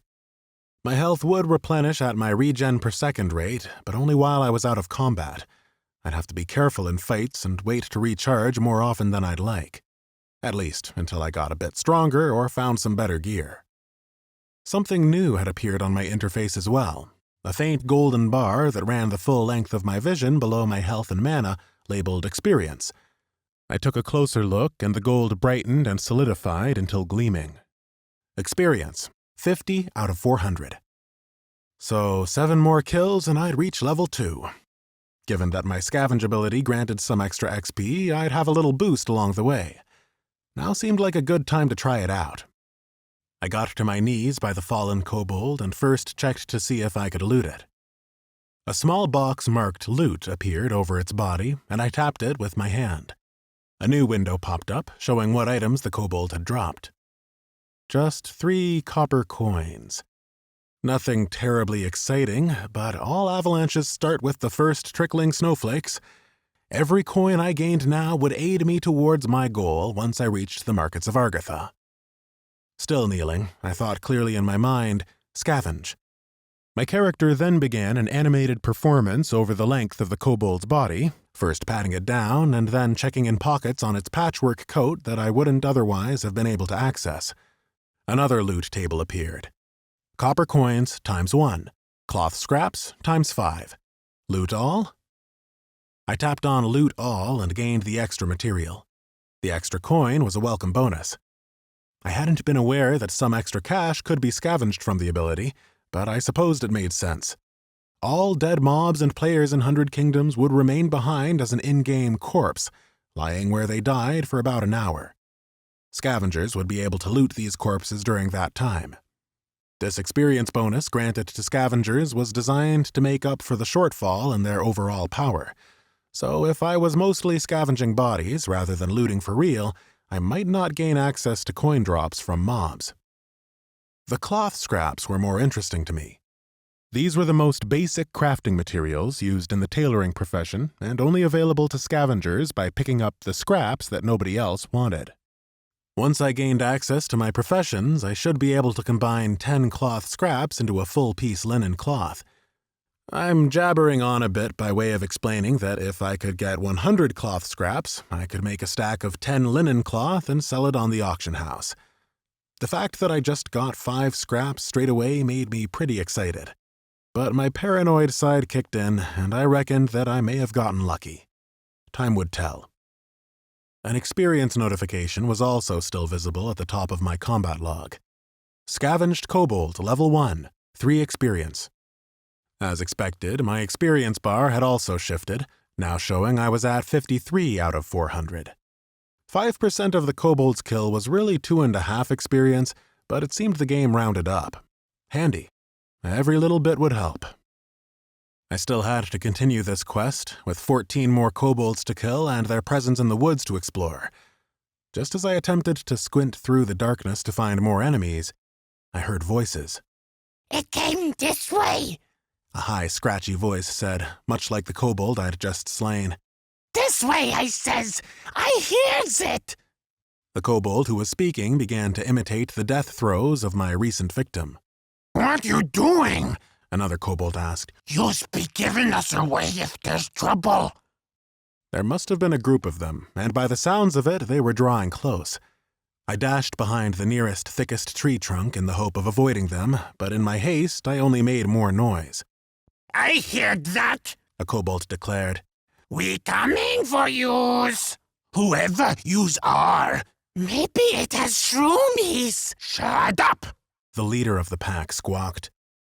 Pressed up against the trunk, I risked a glance in their direction. I could see the pack now. Well, I could at least see their leader at the front illuminated by the lantern he carried. The glass was cracked and filthy, letting out a dirty light, but it was still better than total darkness. From the sounds of their continued babbling, there must have been at least 4 of them. Too many for me to take on alone. Carefully, I began to tiptoe away from the trunk, hoping I could put some distance between myself and the pack and lower the chances of them aggroing onto me. A patrol like this must mean I was fairly close to the camp, so my best shot at another kill would be to find a straggler on the outskirts. It wasn't easy moving through the undergrowth. I stepped directly into a bush and tasted wet leaves in my mouth. Next, I stepped on a twig and snapped it. Wincing, I froze, sure that I'd alerted the patrol to my whereabouts. What's that? I remained rooted to the spot in fear. I'd rather not die this early and face respawning back in Rusking. At least it wouldn't be a PvP death where lockouts were in play. At higher levels, death from PvP would cause a lockout for up to an hour, one of the reasons player versus player combat carried such consequences. It would be hard for guilds to take over and consolidate territory if their enemies kept respawning instantly. On top of that, defeating a player of sufficient challenge to you, meaning no more than 2 levels below you but any number of levels higher, would award experience, along with 1 random item of loot that wasn't soulbound to them. You really had to pick your battles in this game, whether in PvP or against regular enemies. Is nothing, boss, a kobold said. It seemed I'd gotten away with it this time. Sneak increased, level 2. Not bad. Soon you might be able to slip past a deaf old lady. Maybe. I breathed easier, only to step onto another twig. Wah! Screamed a kobold. Thinking the game was up, I twisted around and drew my dirk, as feeble as it was. Perhaps if I got the jump on one of them, I could at least score 2 kills before being bludgeoned to death. Thankfully, my health had fully regenerated now, but the pack wasn't running in my direction. The lantern-carrying leader was standing still, and by the looks of things, was bent over something. He's dead, boss. I can seize that, dolt, the leader said, although he nudged the body with his club for good measure. Yips. Dead as a squished rabbity. What does we do? Run back to camp, you, the leader said, poking his club at one of his fellows. Tell the big boss, we's will stay and look around. My delight at the pack thinning by one member was soon dashed when the remaining kobolds started to run in a much more aggressive fashion. No longer on a slow walking patrol, they began fanning out, the lantern of the leader bobbing wildly. They were bloody fast for hunched, oversized weasels, and if I suddenly burst out from my bush, I'd be spotted for sure. Once they aggroed onto me, it would be hard to shake them off. This wasn't the best start at all. One of the grunts closed in on my position. Gritting my teeth, I waited until the kobold was parallel with me before stepping out behind it and trying for another backstab. I missed. The kobold wheeled around, its black eyes bulging when it saw me. Human! It thumped its club into my stomach, and a dull pain throbbed there, although it was far less painful than it would have been in reality. My health dropped by 15 points, and I lashed out with my dirk. As I tussled with this level 1 mob, I heard the others running over, shrieking all the while. Nasty human! Kill it! No take our shrooms! Through luck, I dodged 2 of my opponent's attacks, or perhaps it missed. Either way, I managed to take this first mob down, though it had come at a serious cost to my health. I was at 40 out of 100, and there were 2 extra enemies upon me. Now that the leader was close enough, I could confirm he was more powerful. A small bar appeared over his head when I looked directly at him. Kobold Patrol Leader, level 3. Well, shit. There was no way I was winning this one. I ran for it, eternally grateful that there was no resource cost associated with running in 100 Kingdoms. Although it did mean my speed was capped and the kobolds weren't far behind me, yelling obscenities in their childishly shrill manner. If I could run for long enough without taking a hit from them or dealing damage to them, they should eventually reset their aggro. At least, that was how it was done in the VR MMOs I used to play. I can't say how long I'd been running when I started to panic that aggro in this game didn't play fair. My night vision increased to rank 2, but I didn't dare to check the notification beyond a cursory glance. The skill increase must have allowed me to spot the new bobbing lantern ahead. Another patrol? I slid to a stop. If it was another kobold patrol, they were heading right for me, and there was literally no way I could outrun them. My heart pounded in my chest, while my cheeks felt hot and flushed. How had I already messed up so badly? Had 6 months away from gaming really made me so rusty that I couldn't do the first quest? Maybe the Scavenger really was too weak for solo play after all.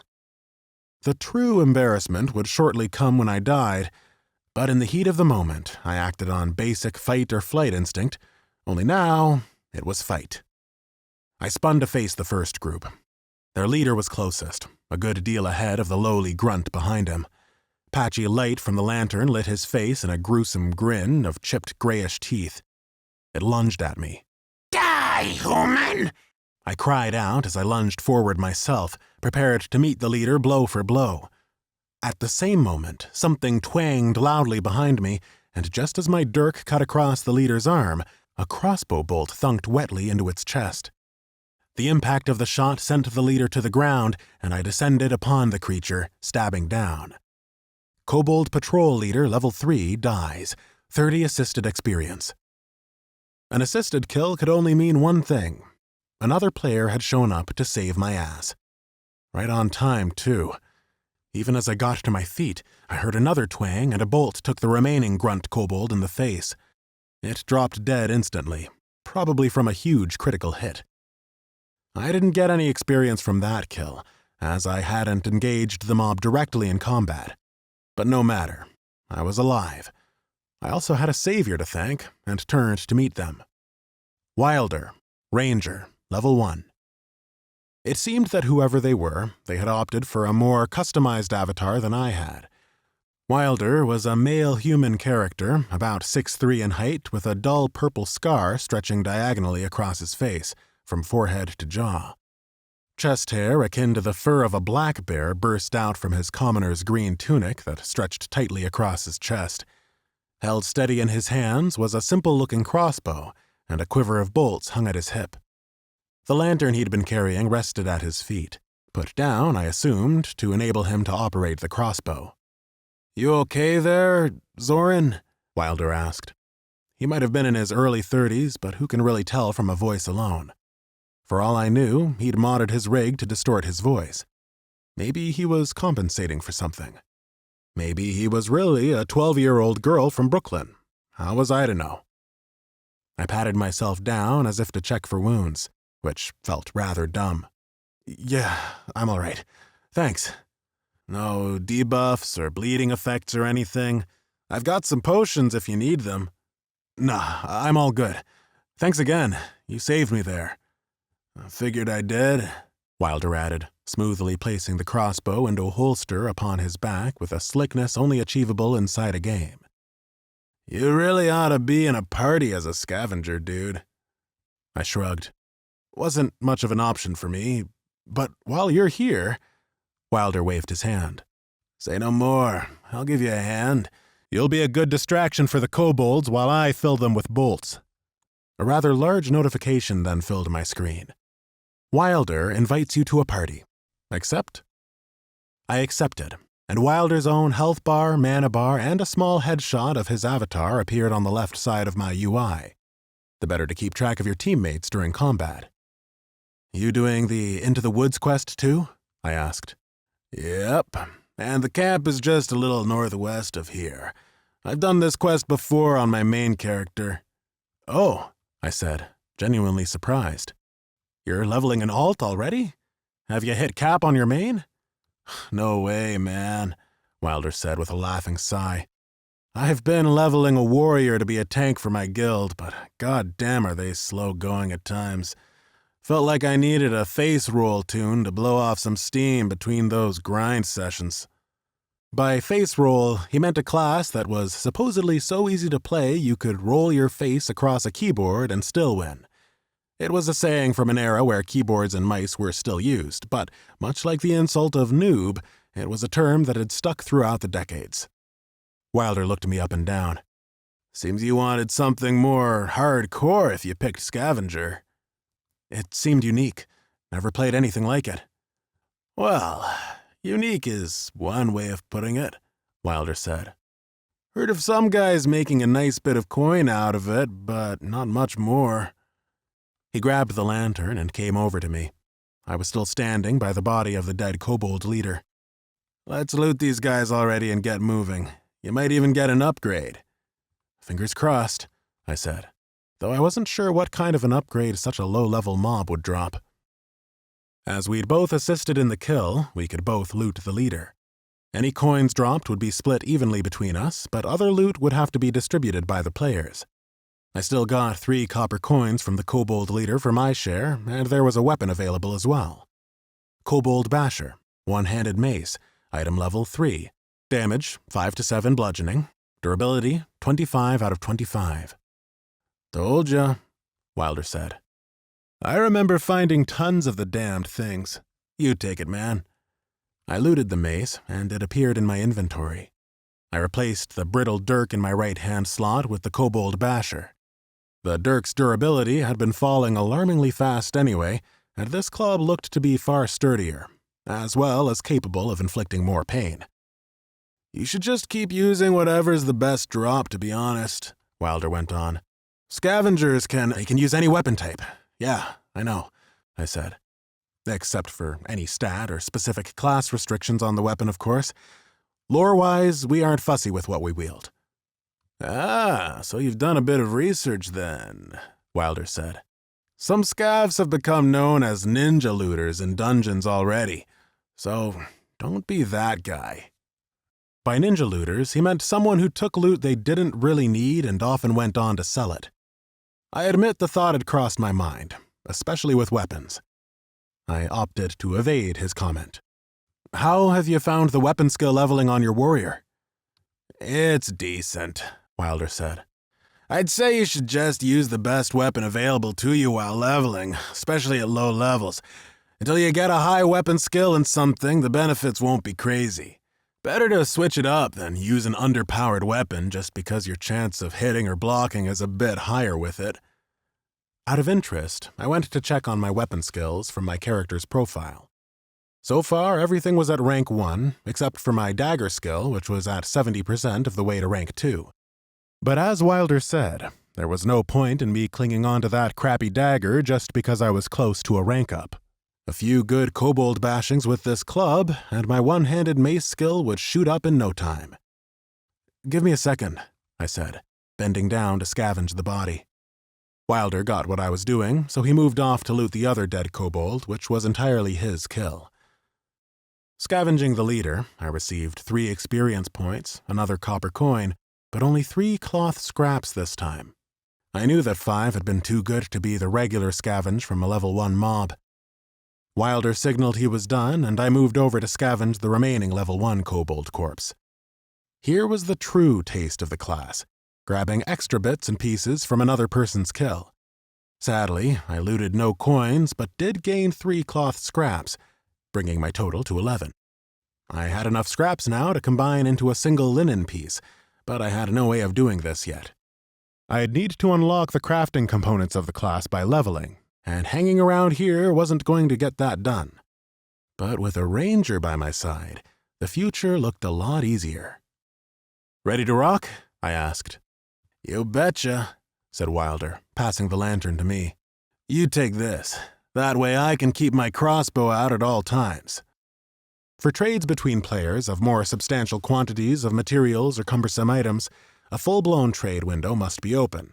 But for small, easy-to-process trades such as this, the AI of 100 Kingdoms could transition items seamlessly, pushing immersion just a little bit further. I took the lantern and equipped it in my left-hand slot. Holding it up, I noticed it wasn't a kobold one.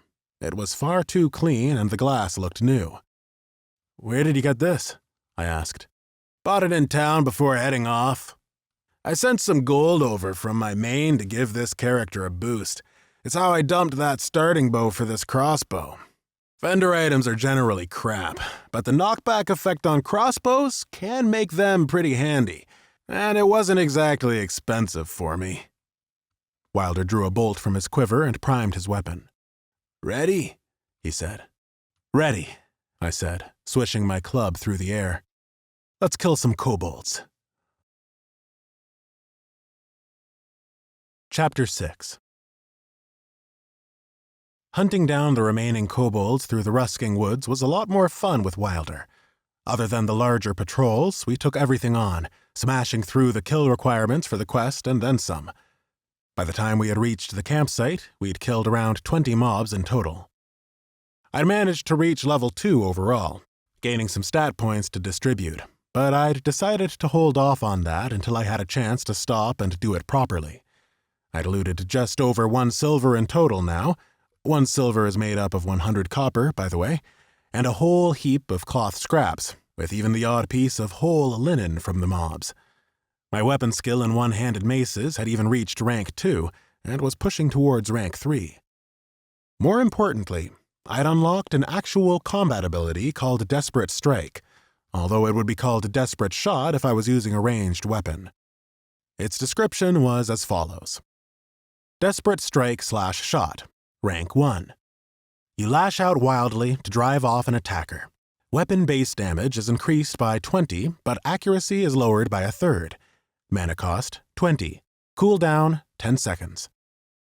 The mechanics of the ability called into question Wilder's derision of weapon skill. The higher my weapon skill, the better the chance I had of hitting with that weapon. With a higher weapon skill, I'd suffer less from the accuracy debuff of Desperate Strike. Alas, such theory crafting was best left to later levels, and I ought to restrain myself from diving down the rabbit hole on number crunching. I was here to make gold, standing mostly in the markets, crafting and playing the auction house. What need would I have to gain weapon skills and venture into the wider game? I checked the clock. It was 9:10 p.m. already, and I'd not completed the first quest yet, nor acquired even a fraction of the money I'd need to start buying all the tools that were required for crafting. This annoyed me. I wanted a quicker progression than this. I'd have to kick it into a new gear somehow. Wilder was ahead, scouting out the kobold camp, but he'd been gone for what felt like a long time. My frustration turned to fidgeting, and I began tapping my club against a hardened root of the tree I was hiding behind. "Hey," Wilder hissed upon his return. "You'll give us away." "How bad can it be?" I asked. "We've both leveled up. Surely we can take them." Wilder crouched low. "There are 7 mobs in the camp, and one of them is level 5. "That'll be the big boss they were nattering about earlier," I said. I ceased my tapping as my mind narrowed in on the problem at hand. Do we have to be standing inside the camp in order for the quest to update? "Nah, just need to get close enough to get a decent look," Wilder said. "Although, I'm concerned about the aggro range." I peered out from around the trunk. The camp was bordered by a ring of wooden stakes planted into the ground. At its center was a black pot over a fire. It was surrounded by about a dozen patchwork blankets propped up on thick branches that served as makeshift tents. The kobolds congregated near the fire, but one of them would wander over to the boundary of the camp every so often. "Some of them are starting to move," I said. "They must have patrol routes. If we wait till one of them is right on the edge, you can—" What the? A searing ball of purple-blue energy came soaring out of the night. It had to be a mage attack, and it exploded off the back of one of the kobold grunts. The whole camp was in uproar, kobolds charging off in all directions, looking for the assailant. Battle cries came from across the clearing, and 2 players charged out of the darkness. One might have been a paladin from the look of the golden light dancing around his warhammer. The other was a berserker, judging by his speed and dual-wielding axes. The big boss of the kobolds beat his mace upon his shield. He stood a good head and shoulders above the others, had even bushier eyebrows and whiskers, and even wore some mail armor, which hung loosely off his sinewy frame. "Bah! Humans!" he boomed. "Defend our shrooms, you lot!" I spun around to snatch up the lantern, then scrambled to my feet. "Come on," I said to Wilder. "Let's go while they're distracted. Zoran, wait! The bigger one is still at the back—" But I was off, already running for the camp, anticipating the notification to say I'd investigated the woods and could now return to the mayor to hand in the quest. But it didn't tick. And then I found myself crossing the boundary of the campsite proper, angling my body between 2 stakes in the ground. Quest, into the woods. Investigate rusking wood, complete. Slay kobolds, 15 out of 15. "Get back, you noobtard!" Wilder called. Even as I heard him, I saw my doom descend upon me in slow motion. The big boss turned around, and losing interest in the first group of players, was homing in on me. "They's got backup from behind! Curses!" He ran at me, swerving around the campfire and knocking over blanket tents as he charged. A crossbow bolt thrummed into his leg, and he slowed down considerably. Wilder must have used an ability to debuff his speed. "Run, Zoran!" I ignored him. I held my ground, watching as another bolt zipped past into the boss. To call him a boss wasn't accurate. He was level 5, sure, but not an elite. And, yeah, 2 good hits from him would likely kill me, but I couldn't just run away. I wouldn't always have a ranger with me, and I planned on being solo for the most part. I let the aggro of the mob be my savior this time. Wilder's 3rd bolt stuck into the boss's shield, and he decided the ranger was the real threat. The boss changed course, veering away from me at the last second and made a beeline for the trees. I wheeled about and whacked him with my club repeatedly. His chainmail must have given him a high armor value, for I was dealing only small amounts of damage, chipping away at his health in chunks of 5 or 10. When the boss had less than 30 health left, he rounded again on me. Wilder didn't fire more bolts. Maybe he'd taken his own advice and run for it. With no hope in hell of escape, I backpedaled, ducking under the boss's sweeping arm to end up at his side. I used the aptly named Desperate Strike. My mana bar drained by 20 points, and I felt my arm lunge forward with extra power, but it lacked the precision of a fully controlled swing. The blow connected, striking the boss in the ribs. Desperate Strike hits, 36 bludgeoning damage. Kobold boss, level 5, dies. 35 assisted experience. I'd got lucky with that last hit. Compared to a regular hit, that had actually done some damage to him, but it very nearly hadn't been enough. Even a little bit of armor ruined my meager damage output. I'd need to think about putting some stat points into making myself more powerful in the future. No, Jack, I reminded myself. No, you don't. You're here to do a job, remember? To craft goods to sell, not to go about fighting. Wilder reappeared on the scene. You idiot! Why not just let that other party handle it? You got a death wish or something? Well, it all worked out, I said, not quite meeting his eye. You complete the quest? Yeah, Wilder said. Let's just loot this guy and go. He drops an item that starts another quest. I frowned at that. Will those other guys be pissed we took the kill? I didn't much like the idea of one of those fireballs frying me until I could be sold as extra crispy. You can start on the chain in other ways, Wilder said. Not much they can do about it anyway. Starter zones are non-PvP.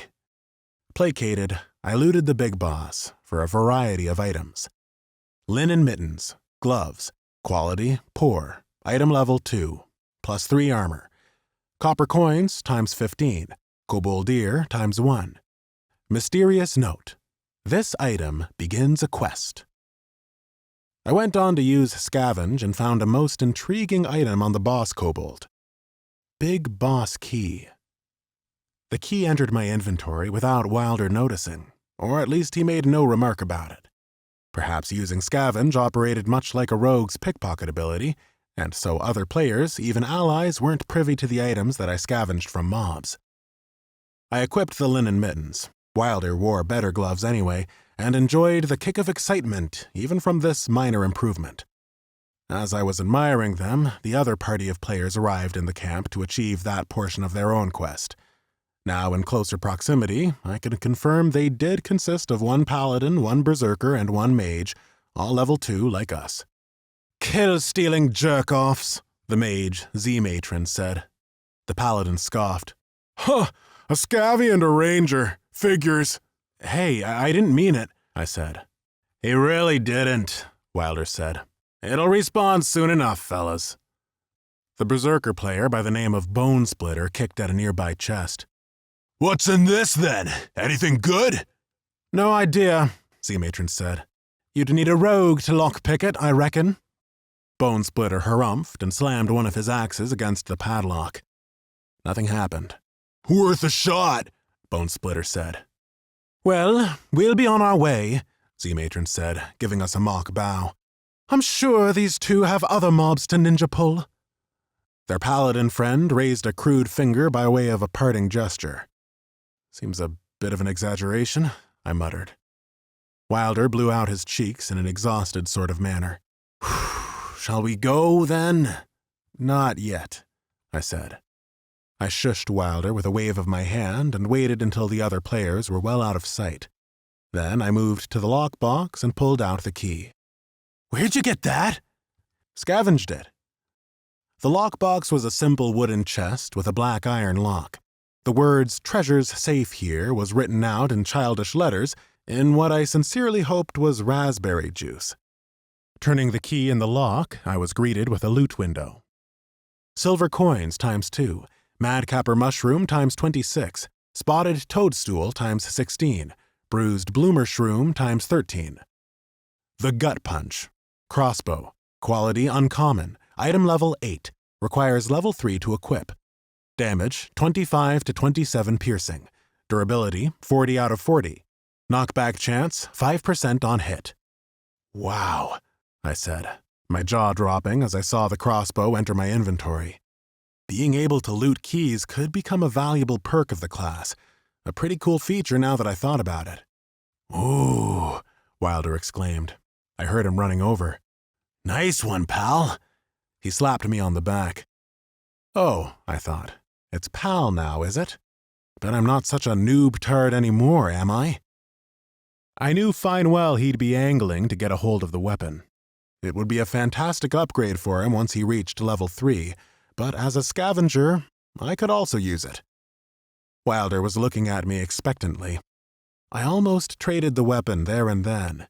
His derision against scavs who took loot that was best given to others was still fresh in my mind, but now that it came to it, I wasn't sure it would be the wisest decision to part with a valuable item so easily. After all, I was here to make money, wasn't I? And I wouldn't be able to do that by giving everything away. I hadn't pulled my guild up by the bootstraps in Myth Online by being a nice guy. I folded my arms and said the famous words no player wants to hear. "Make me an offer?" Wilder hesitated, then laughed. "Good one." I held my ground. "Wait," Wilder said, his expression darkening. "You're serious?" "Super serious." "What the hell, man? You'd have died and been trudging back through the woods right now if it wasn't for me." "I'm in the game for business, not pleasure," I said. Though even as I said this, a tangled ball of anticipation twisted in my stomach at the thought of what riches I might get from this trade, a sensation quite pleasurable in itself.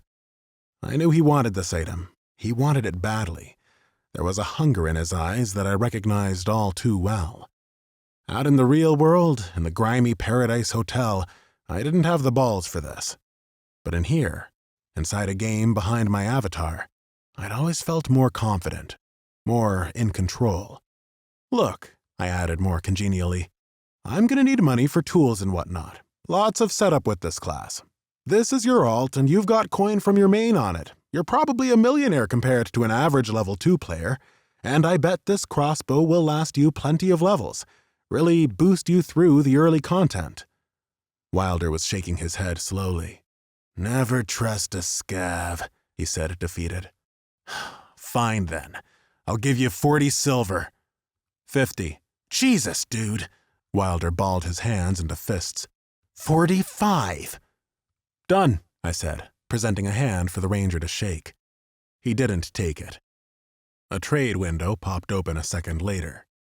On Wilder's side, 45 silver coins appeared. I opened my inventory and placed the crossbow onto my side, then hit accept.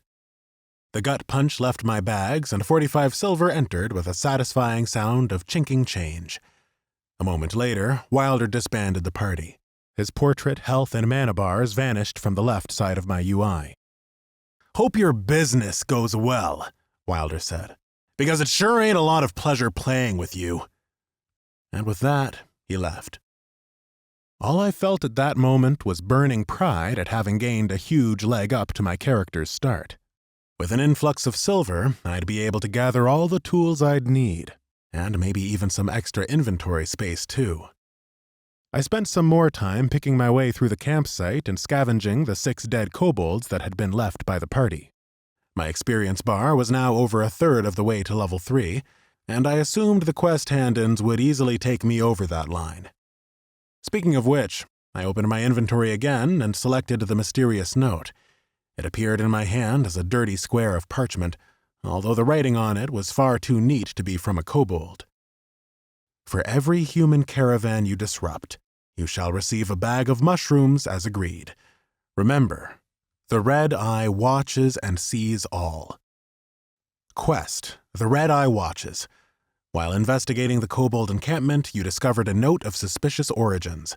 Evidently, there is some greater force behind the recent kobold risings.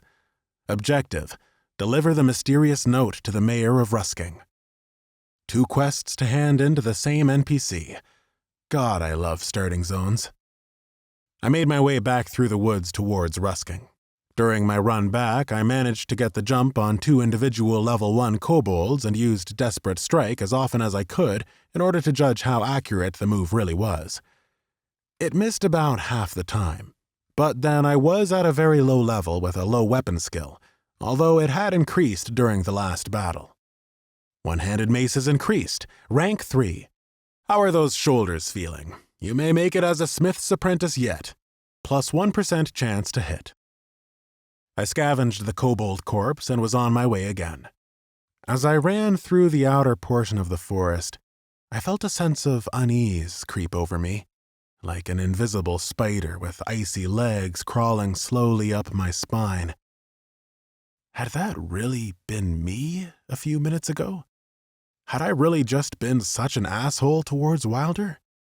I needed coin, sure, but maybe I could have just asked for it. He had helped me out, and I had rewarded him by screwing him over. I hadn't even hesitated. And now that the heat of the moment was draining from me, I felt uncomfortable thinking about it. Was that the sort of person I really was? I shook my head, pushing such thoughts from my mind. I didn't have time for soul-searching. Exiting the woods, the flickering lights of Rusking were a welcome sight through the night. Most visible of all was the flame atop the wooden spire, a true beacon in the dark that acted as a lighthouse to wayward travelers, a clever piece of world-building and game design all at once. As with any game, there has to be a balance between realism and functioning design. It's got to be fun to play, ultimately. It's also got to accommodate the full spectrum of sleep patterns that we mad humans might adopt. All of this is to say that when I found the mayor of Rusking, he was exactly where I had parted ways with him, behind his desk in the central gallery of the town hall. He beamed, his secondary chins positively wiggling from the excitement. Zoran, you have returned unscathed! What news have you of those rodents? I found an encampment in the woods where the kobolds were staging their attacks. I dealt with all of them I could find. The mayor clasped his hands together. Most excellent! The people of Rusking owe you a debt of gratitude. I know many of them will want to ask you for help now that you've proven yourself. Quest completed. Into the woods. Plus 400 experience. Silver coins times 2. The mayor opened a drawer of his desk and pulled out a neatly folded bundle of clothing. He handed it over to me. I'd also like you to have this. A sign of your service to the town. Colors of Rusking. Tabard.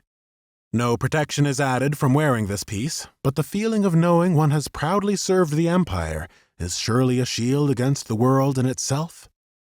Thank you, I said, taking the tabard and placing it in my inventory.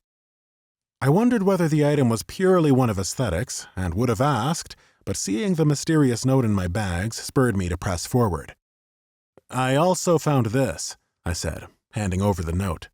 I thought it would be of interest to you. The mayor frowned, took the note, and began to read it. His frown deepened as he finished. This is most troubling news. You did the right thing in bringing this to me. Thank you, Zoran. Quest complete. The Red Eye Watches. Plus 200 experience. Silver coins times 1. Copper coins times 50. The moment the experience from the quest hit, my character began to glow as a kaleidoscope of colors danced around me from head to toe, before blowing upwards in a shower of sparks. Level up. You have reached level 3. Plus 3 attribute points. Plus 15 health. Plus 15 mana. The mayor made no acknowledgement of the dazzling light show that I'd just let off. In fact, his expression only darkened further. Before you head off, Zoran, I have another request. Name it. Word of the Red Eye is as confusing as it is worrying. Years ago, when I was a young lad like you, the Red Eye stirred trouble then as well. The small folk spoke about him with awe, but mark my words, Zoran, he was nothing but a common bandit trumped on his own myth. Thing is, the authorities never caught him. He simply ceased being an issue. We all assumed he'd gotten himself killed. To hear the name again. But it cannot be the same person. I was following along, enraptured. Already I could foresee the expansive quest chain before me, the long, winding story path taking me from zone to zone, dungeon to dungeon, challenge to greater challenge with ample reward along the way. An adventure. A true quest. I'd actually avoided reading up on the main storylines of the game as best I could, not wanting to spoil anything more than I had to. Perhaps someone is posing as this folk hero? I offered, taking up the mantle again for their own ends. That certainly would be the more palatable explanation. Our intelligence officers might know whether there is any truth in the matter. If you will, Zoran, report to Marshal Kross in the Imperial Spire. Bring him this note. I'm certain he'll reward you for alerting him to this. The Imperium needs every able-bodied man and woman these days. I'll ensure that the Marshal hears of this news. Quest: The Red Eye Watches. A legend reborn? Who or what is this Red Eye riling up the kobolds? Imperial intelligence officers may know more. Objective: report to Marshal Kross in the Imperial Spire. You're a boon to Rusking and the Imperium, Zoran. Now, on your way, and be careful on the roads. Besides the kobolds, there are wolves stirring and bandits ready to take advantage at every turn. I'll be careful. Thank you. I shook the mayor's hand, then exited the town hall.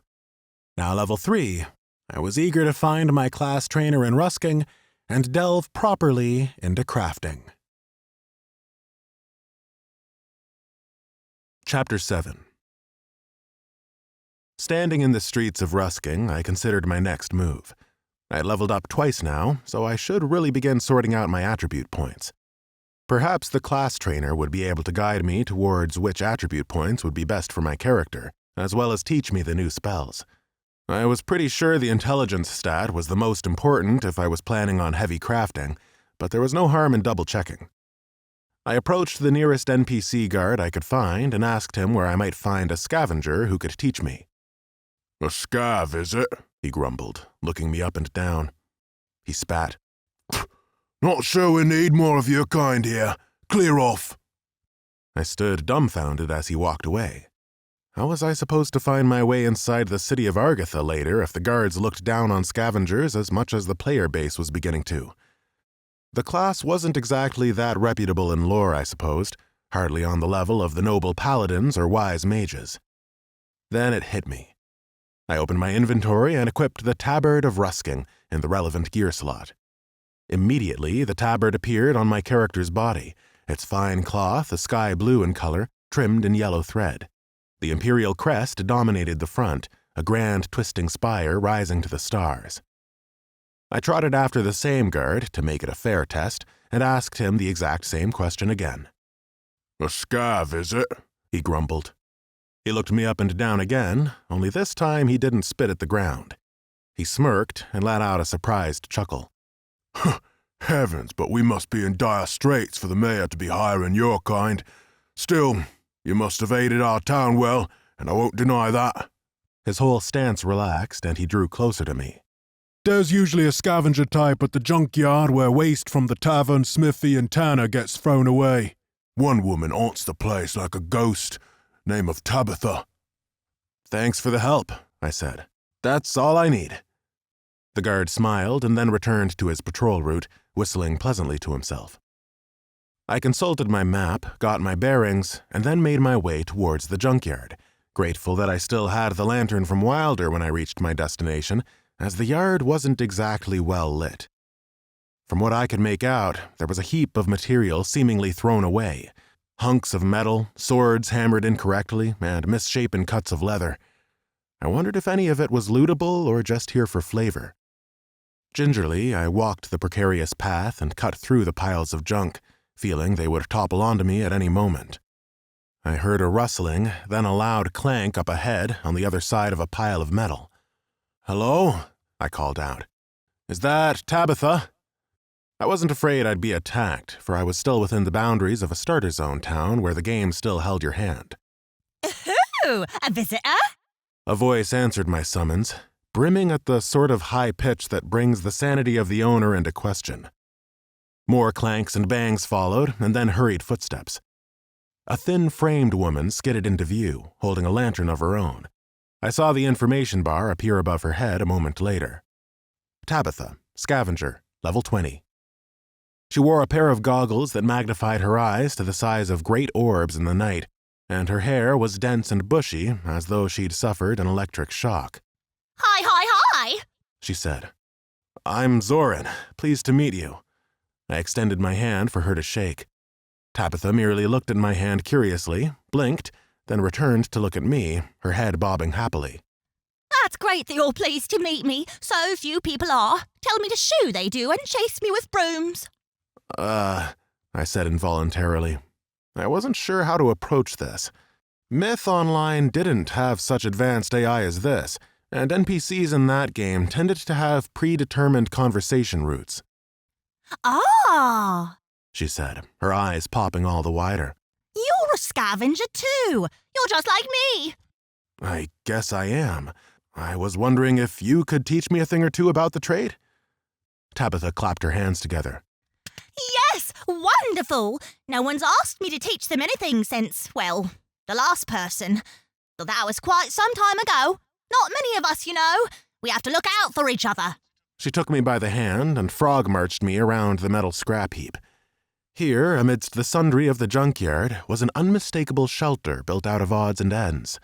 Several large rectangular shields had been nailed together and then set in as a door, with a pommel from a sword serving as a doorknob. Outside the shelter there was a crackling campfire, illuminating the area nicely. The warmth of it tingled my fingers back to life. Finally, there was a grungy-looking tool rack that supported everything from hacksaws and hammers to delicate equipment that looked better suited for surgery.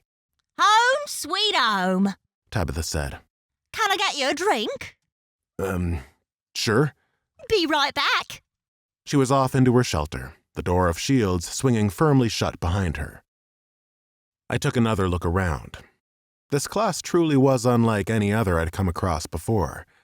I wondered what lore, class-specific content would lie ahead of me. Perhaps at higher levels I'd be able to prove myself or my whole class as valuable to the Empire and remove some of the stigma. I was already picturing a long and suitably epic quest chain. Alas, for now, all I'd get from this woman was access to my professions. Tabitha bustled out of her shelter carrying 2 chipped mugs. I politely accepted and inspected the contents cautiously. The liquid was blue, bubbling as if carbonated, and quite cold. Drink up. Tabitha said. You'll need it. I took a sip and then started to down it in large gulps. The best way I can describe the taste is rotten blueberries, so I thought it best to just neck the stuff. Near choking by the end, I coughed, straightened, then noticed a crackling blue flicker at my fingertips. As the sensation faded, a notification appeared. Potion of Minor Intellect, +5 intelligence, duration 15 minutes. Just above my health bar, a small square icon of a blue vial appeared. If I focused on it, the information regarding the buff would appear along with the countdown timer. I guess I had my answer on which attribute I ought to stack.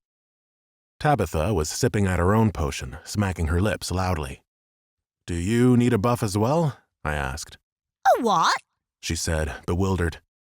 I mentally facepalmed myself. NPCs wouldn't be so self-aware that they knew they were in a game world. They thought this was all real, or the AI made them think that way. It was hard to wrap my head around. She squinted at me and then drained the last of her mug. I just like the taste, hun. You seemed a little bit behind some of the others who've come my way of late, and I found a cold drink can really sharpen the mind. She tapped a finger against her forehead knowingly. So, there's not a huge amount I can teach you until you've gotten a bit more experience under your belt. Though it would help if you had a belt. I glanced down at my starting rags and cringed. I'd have to craft some better gear for myself as soon as I got the chance. I was hoping you could teach me how to craft items from what I scavenge in the world. Ah, so you know something about our ways? Yes, I can teach you about repurposing what we salvage. Just the basics. I've always found it's best to start there. Sounds great, I said. I expected a training menu to appear, perhaps with the cost of the silver associated with learning the abilities. Many MMOs operated this way, and yet no such menu appeared. We'll begin with a simple, practical lesson, Tabitha said. She moved over to the edge of the nearest junk heap and began ferreting around, clearly on a hunt for a particular item. Could we make it quick? I hoped that there was a way to bypass this in-game tutorial and skip straight to a menu of some sorts to purchase abilities from. I knew that certain in-game shops worked on this method after you got through the initial conversation. Some things can't be rushed, you know. You're absolutely sure? I'd be willing to pay to speed things up. She looked over her shoulder and gave me a worried look. Maybe I need to fetch you another drink. Are you sure that noggin of yours is up to this? I sighed. Evidently, there was no way to skip this. I'm quite capable, I said through gritted teeth. What do I have to do?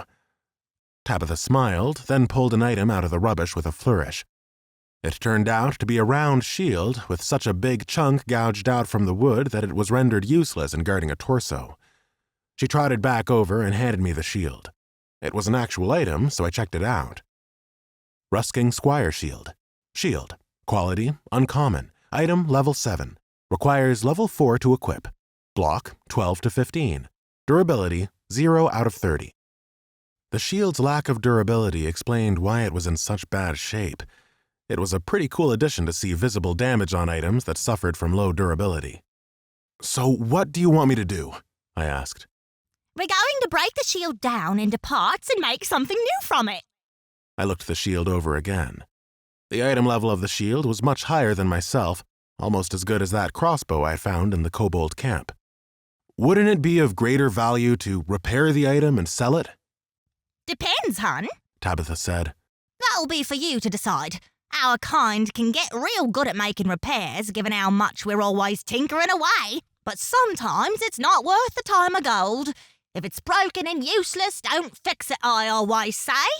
Does an item always have to be broken before I can break it down further? I asked. No. As long as you can pop it in your bags, you'll be able to break it down. I interpreted this to mean that if I could loot an item and place it in my inventory, I'd be able to break it down for parts. This left the question of whether I could smash up non-lootable items up for debate. I mulled it all over.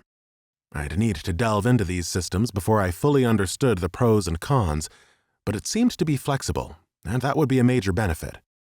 All right, I think I get you, I said.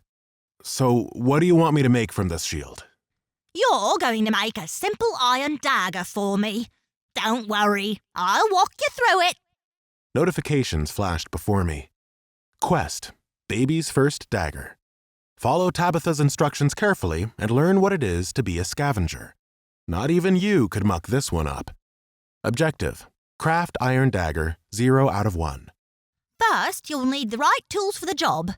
Without the right tools, it's like trying to open a lock without a key, meaning it wouldn't work unless you use magic.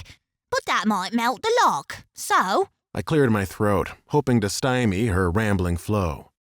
Ah, right. You're one of them folk in a hurry. Fine. She stepped over to the tool rack. If you were going to break down this item into component parts, what tools might you need? I considered this for a moment. Cutting the wood seemed obvious enough, but the metal stumped me. The boss of the shield looked to be made of steel, as did the reinforcing knobs around the outer edge. I had my list of tools that I believed I'd need to craft every type of item available to scavengers, those that had been discovered, at any rate. Nothing on the list suggested any advanced blacksmithing equipment like a furnace would be needed for metalwork. I took a stab in the dark. A handsaw for the wood, and a hammer for the metal? Very good. Not so dim after all. She picked the tools off the rack and brought them to me. I'll be needing these back, mind. Don't even try to run off with them. As I took the tools from her, they entered my inventory. Clearly, these were her tools, and far more valuable than the ones I'd start off with.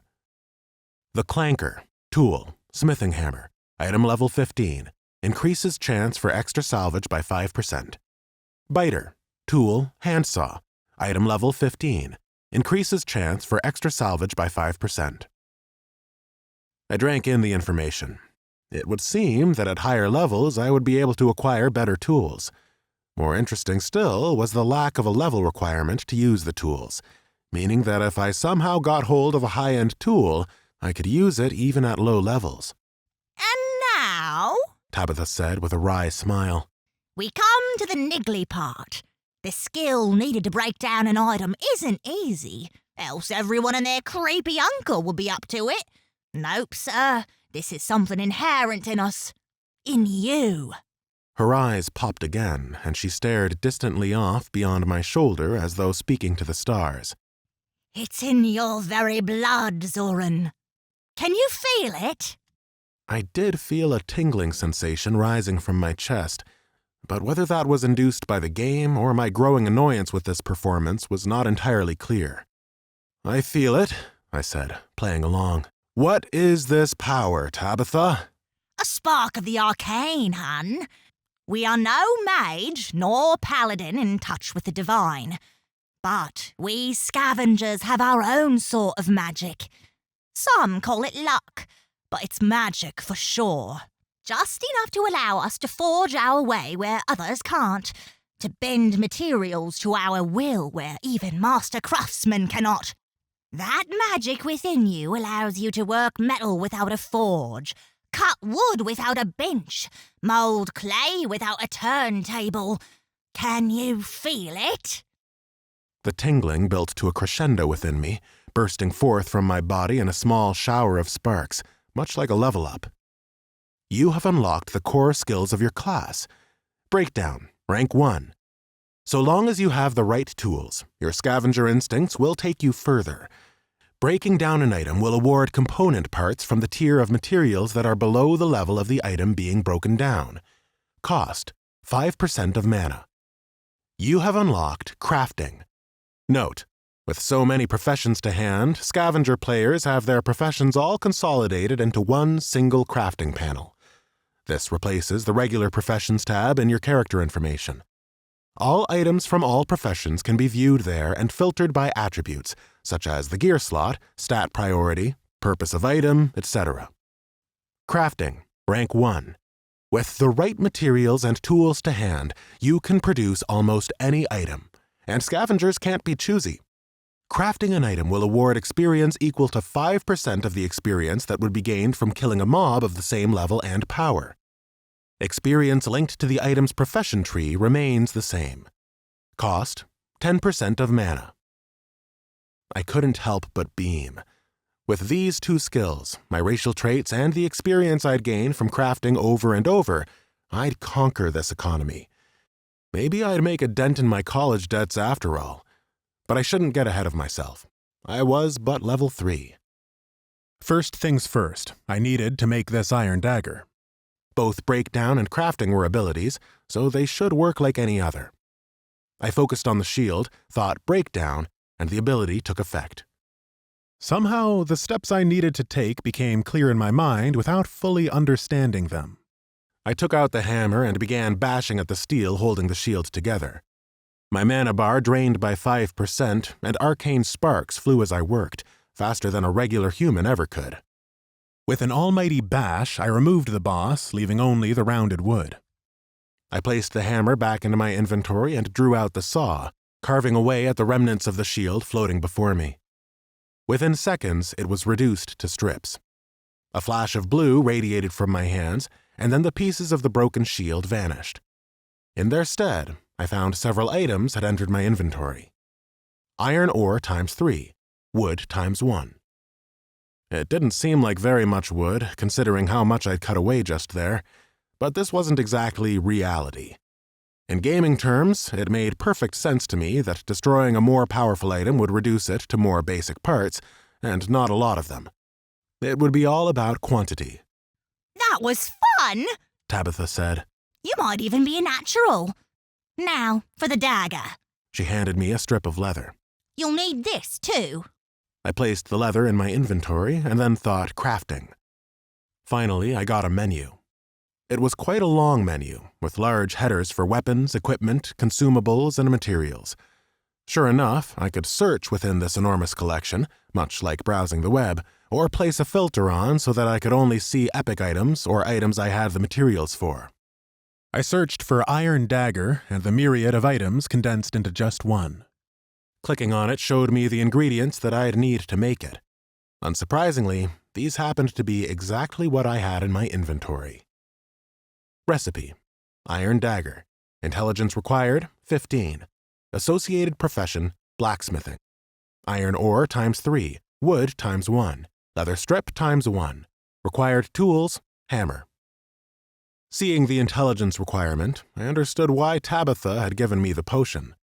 My understanding of the game's profession system was that each profession was linked to a core stat, which was necessary in order to craft better items from that tree. If your core stat was sufficiently high and you had the materials, you could craft the item. Most items still had level requirements, so you couldn't completely cheese the game by wearing gear that was way beyond you. And with each item you crafted, you gained experience points in that profession tree. Ranking up a profession wasn't needed to unlock higher items, although the most powerful recipes had to be acquired through special events, quests, or raid bosses, but gaining levels in your profession made you more proficient in it. For example, a rank 10 leatherworker wouldn't need as many materials to craft items as a rank 2 leatherworker. You would be able to make items inherently more powerful at higher ranks, customize their appearance, and even completely custom craft an item from the stats up, or so Frostbite would have us believe. But you would have to be a very, very high rank to reach those heights. In the here and now, the text of Iron Dagger was colored in green, as I had the materials and intelligence stat that were required. I did the only thing I could and selected the option to make the Iron Dagger. Just as before, when I broke down the shield, my avatar began working at an inhuman speed, infusing magic through my hands as my mana bar drained by 10%. A faint blue outline of an anvil appeared before me, and I began to hammer at the heated iron ore until it very much looked like a dagger. The wood fitted over the thinner end to form the grip, and the leather wrapped around the wood to make it softer on the hand. More sparks of magic flew, and the job was done. Success! Iron Dagger Level 2 created. +3 crafting experience, +25 blacksmithing experience. Sure enough, my experience bar moved up an infinitesimal amount. Experience, 126 out of 1,400. I stood holding the dagger I'd just made, feeling a sense of triumph and a strange swell of achievement. Tabitha beamed at me. Nice work! Now you know the basics, you can skedaddle on out of here and start beating lumps out of the stuff you pick up along the road. Is there anything else you can teach me? Not yet, Anne. Come see me again when you've had a bit more experience out there on your own. Oh, She said, stretching out her hands expectantly. I'll be having my tools back. Of course, I said. I handed them over without issue. What was I going to do against a level 20? Now that our little encounter was over, the quest notification popped up, informing me I'd completed Baby's first dagger and had received 200 experience as a reward. Just as Tabitha turned to head back to her shelter, a thought occurred to me. Do you have any other tools I might have or buy? More basic ones? She turned around slowly. I was hoping you'd ask. Yes, I have a few spares for sale and I could use the coin to buy some new shoes. I now looked down at her feet and saw that her toes were visible. What a strange lady. If the other Scavenger NPCs in the game were this kooky, it would either be hellishly fun, or it would get real old real quick. I'll give you a good price, She said with a wink, then indicated that I should step over to the tool rack. The items I could actually buy suddenly brightened to draw my attention to them, and text also appeared above each one, indicating both their name and price tag. She only had the basics, but it would be more than enough to get started with. I selected a skinning knife, a hammer, a handsaw, a needle for thread, knitting needles, and a pair of scissors. The latter 3 items were most of what I'd need to work cloth, and given I'd found a fair amount from the kobolds, that would be something I could start on. That'll be 10 silver and 80 copper in total. said Tabitha. My human racial trait to get a 10% discount on items was even applied to her spoken calculations. Impressive. She even feigned a look of surprise when I handed the money over without question. She bit down on each coin and seemed satisfied. Was that a glint of greed I saw in her eye? Had I just been played for a higher price? Perhaps us scavs were similar in nature after all. More likely, there was an in-game bartering system that I was yet to unlock. Can I give you some more advice? Tabitha said. I won't turn it down, I said, wondering where this was heading. You'll come across all kinds of stuff on your travels. So much stuff that your bags are going to get full really fast. By the looks of you, you've not got much in the way of extra baggage space. I have a few extra bags spare too, if you're interested. That piqued my interest. I had 5 bag slots, much like a slot on my character's body for gloves or a helmet. 100 Kingdoms let you progress through inventory space as well, making you start off with a single bag and allowing you to find, craft, or buy more as you go. The better the bag, the more slots it would contribute to my overall inventory space. All new characters began with a 20-slot bag. Even now, with all the cloth I'd looted, the kobold basher, lantern, those mushrooms from the boss chest, and now my new tools, that space was already limited. I met Tabitha's eyes and cocked one eyebrow. What you got? She went to rummage in a pile beneath the rack and pulled out 2 rough-spun pouches that looked like miniature versions of Santa's present sack, one yellow and one green. Each one had 8 slots, and each was worth 10 silver. For 20 silver, I could nearly double my inventory space right now. I bit my lip. Increasing my inventory space would be great in the long run, but the extra silver might help me get off the ground at the auction house.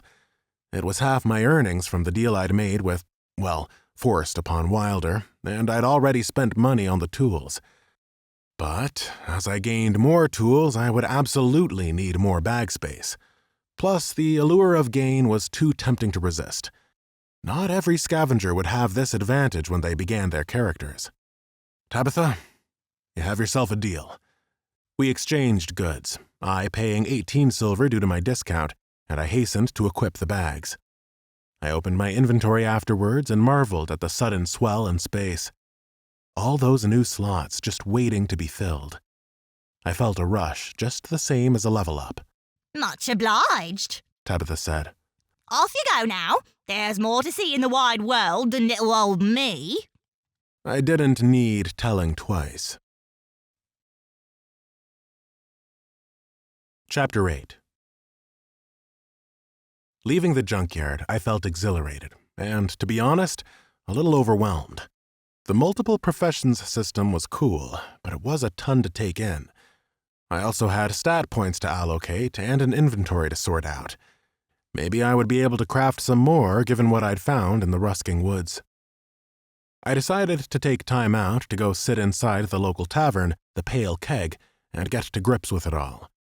Yes, I was hoping to progress as quickly as possible, but understanding what my class was capable of seemed a vital component in that plan.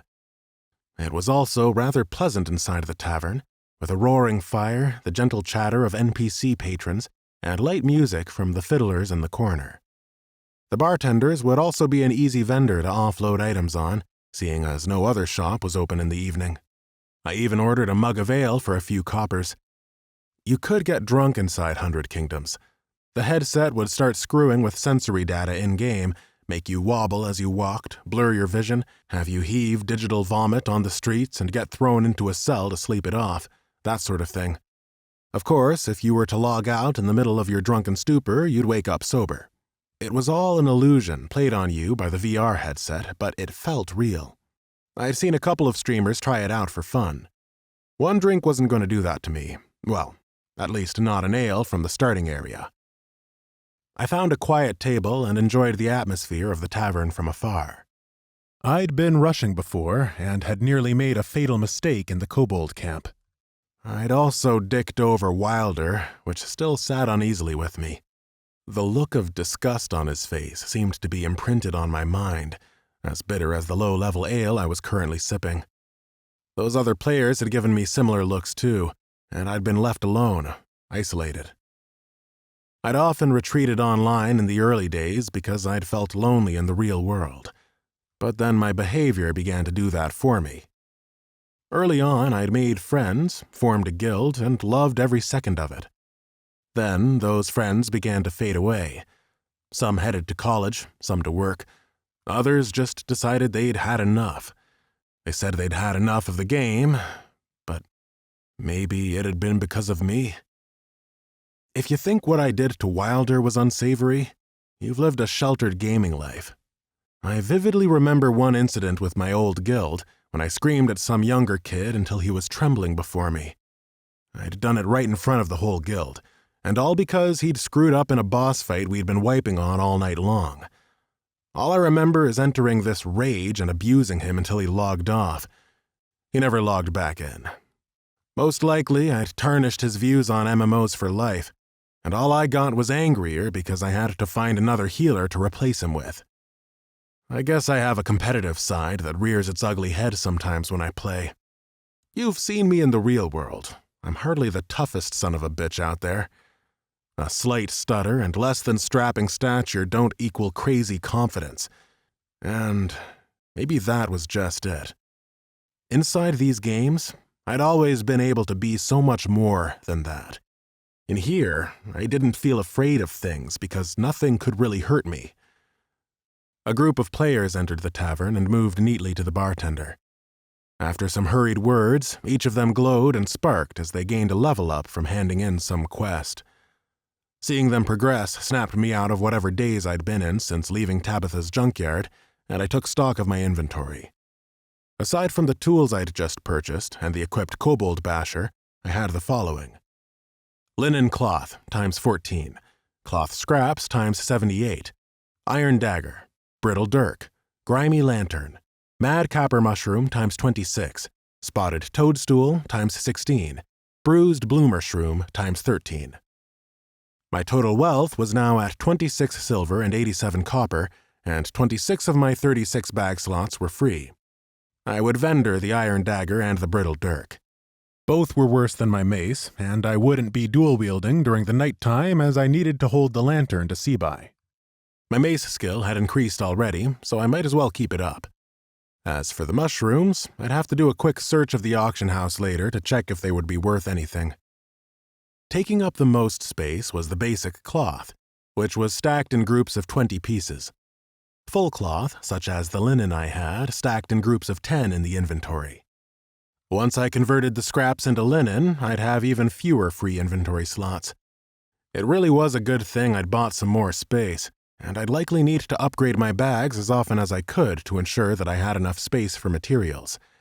It's never fun to have to drop items because you have no more space. It's like throwing gold into the wind. I pulled up my crafting menu again and navigated to tailoring this time. I found everything was in red text. Investigating further, I realized my error. I required 15 points in intelligence to perform basic crafting, and the potion of minor intellect that Tabitha had given me had long since worn off. Changing gears, I closed the crafting window and opened my character profile, basking in all his low-level glory. Character: Zoran, Human Scavenger Level 3. Attributes: Points to distribute, 6. Constitution, 12. Intelligence, 14. Reflexes, 11. Might, 10. Willpower, 11. Combat: Health, 145. Mana, 165. Attack power, 21. Spell power, 27. Regen, 1.4 per second. I noticed I had acquired further points in some of my attributes already. Something from the character creation process jumped back to the front of my mind. All players will receive +3 stat points to distribute themselves each level, along with another +3 stat points predetermined by their class. So it looked like the game had put points into my constitution, reflexes, willpower, and especially intelligence for me. My might remained where it had started at 10. Scavengers clearly weren't supposed to fight. It wasn't a totally customizable system, but I liked it. Classes would reach the endgame with a solid foundation of stats, while still allowing players the choice to lean heavily on some personal playstyle by assigning additional points themselves.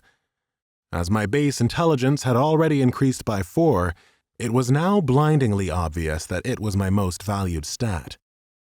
By focusing on it, I could get a clearer description of what it did for me. Intelligence increases mana pool, plus 10 mana per point, spell critical chance, and spell power. I wasn't aware that scavengers received any spells like a mage would, so everything had to hinge around the crafting component. As intelligence was more of a core stat for every profession, I'd want to stack it heavily to make better items. As I had to put at least 1 point into intelligence to create basic recipes from crafting, I went ahead and spent 1 point there, raising the stat to 15. I held off allocating my remaining 5 points. Every one of them would count early on, and I had to make sure I wasn't wasteful. Willpower was a well-known stat from other RPGs that, as I suspected, increased both my health and mana regen out of combat, as well as improving my chances of resisting poisons, illnesses, and certain debuffs, which would affect my character's mind. Given that crafting and breakdown used a percentage of my total mana, it would be vital to regenerate it quickly, although certain potions, food, and drinks could aid with that. The stats that intrigued me the most were reflexes and might. They weren't your typical RPG stat, so I checked them out. Reflexes increases the chance to successfully dodge, block, or parry an attack, as well as critically hit with your own. Agile-based abilities, such as pickpocket and lockpick, are also improved. By and large, that description made it sound like agility in most other games. Yet there was a nice VR logic to it, in that a high reflex score allows the game's AI to accept that an overweight teenager would have the same reactions as an experienced thief or deadly ranger and help them to move accordingly. I had gained 1 point naturally through leveling, which made sense in that scavengers ought to be agile, flexible folks, and a bit of critical hit chance never hurt anyone. I investigated might next. Might increases your attack power with physical weapons, both in melee and at range. I considered might for a while. Once I got rolling with crafting, I may not have to leave the markets much, considering that I gained experience from making items. Then again, I did have to at least make it to Argatha in one piece. Like the mayor said, there would be wolves and bandits and their ilk upon the road. It would be a right farce if I died on the way to the capital. I decided to put 2 more points into intelligence, 1 into willpower, and 2 into might. Hopefully, once I had set up shop in the city, I wouldn't need to waste any more points into might. With my decision made, I reviewed my profile sheet. Character: Zoran, Human Scavenger Level 3. Attributes: Constitution 12, Intelligence 16, Reflexes 11, Might 12, Willpower 12. Combat: Health 145, Mana 185, Attack Power 24, Spell Power 30, Regen 1.5 per second. I didn't feel quite so pathetic anymore. That was nice. Looking at my spell power, I had to hope scavengers got access to the odd offensive spell later in the game. Otherwise, we'd have a large mana pool and a respectable amount of spell power for not a lot of reason. Closing the profile, I brought crafting back up, and lo and behold, the recipe to turn cloth scraps into linen was sitting pretty in green text. Recipe: linen cloth. Intelligence required 15. Associated profession: tailoring. Cloth scraps times 10. Required tools: knitting needles. I assumed my magical scavenging powers negated the need for any actual thread to work the cloth with my needles. I went ahead and performed my first piece of solo crafting. Success: linen cloth level 2 created. Plus 3 crafting experience. Plus 16 tailoring experience. I performed this 6 more times and received a welcome level up on the last round. Tailoring increased. Rank 2. There didn't seem to be any tangible benefit to reaching rank 2, at least not from the notification. Maybe I would have to rank up many times in order to see a reduction in materials and the power of the items I made. With only 8 scraps left, I could make no more linen. I now had 2 full stacks of linen cloth which I could sell, and 1 piece left over. It was small-scale stuff, but in volume this could work. Mana would become my biggest concern while I was bulk crafting, as 70% of my total mana was now drained, regenerating only a little every second. More points into willpower, along with some potions and regeneration buff food, would be the way forward. With a burst of energy, I sprang to my feet. It was almost 10:20 p.m. I had been sitting in the inn for nearly 15 minutes already. Long enough. Consulting my map, I zoomed out until the starter zone at large could be seen. The city of Argatha lay to the southwest, a fair journey in itself. I'd be able to make it there well before 11 p.m. if I got going now. Once there, I could buy all the other tools I'd need. First, I went to speak to the bartender so I could sell him the useless daggers. I got just over $1 for each one, so not a terrible price. Not thinking of leaving, are you? He asked. I'm heading for the capital, and don't try to dissuade me. I know it's dark, but I won't be reckless. The bartender cocked his head and placed down the tankard he'd been cleaning with a dish towel. Meaning no offense to you. I'm sure you're as bold as any adventurer that's passed through my bar. But what I was meaning was— Oi, oi, barkeep! A voice rang out from behind. I turned to find none other than Z-Matron and Bone Splitter, the mage and berserker I'd stolen the boss kill from back at the kobold camp.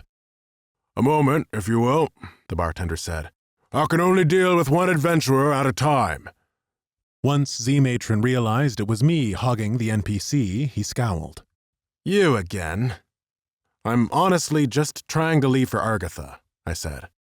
Just hold on for 1 minute, the bartender said.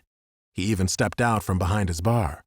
I'm trying to help you know. If you stay but a minute longer, I'm sure you'll feel rested and be able to tackle the outside world with that much more energy. Okay, I'll wait. Good lad.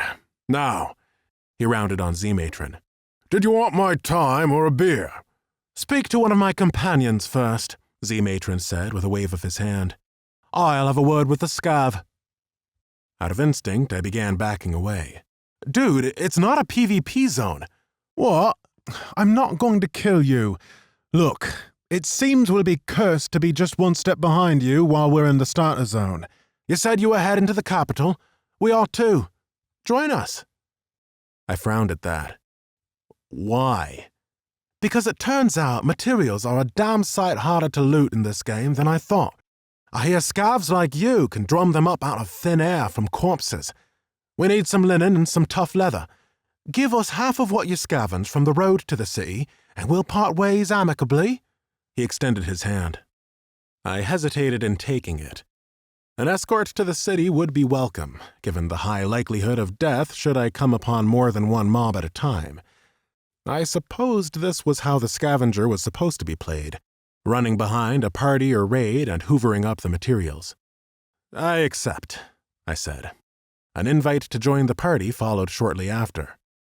Welcome to the team, dickwad, Bone Splitter said. It seemed he was finished speaking with the bartender and had decided I was more interesting. Indoors, it was easier to make out the berserker's features. The character model was a giant of a man with a gruesome smile, a great dirty nose, and a barrel chest. Iron ringlets bound his hair in thick strands, while his meaty neck was partially obscured by a wild black beard. Where's your other friend? I asked. The paladin. Z-Matron snorted. Idiot got himself killed by a pack of wolves, then rage quit for the night. Might not have been so stupid if he hadn't been trying to get extra kills for her to skin. Her? I said. There wasn't anyone else here.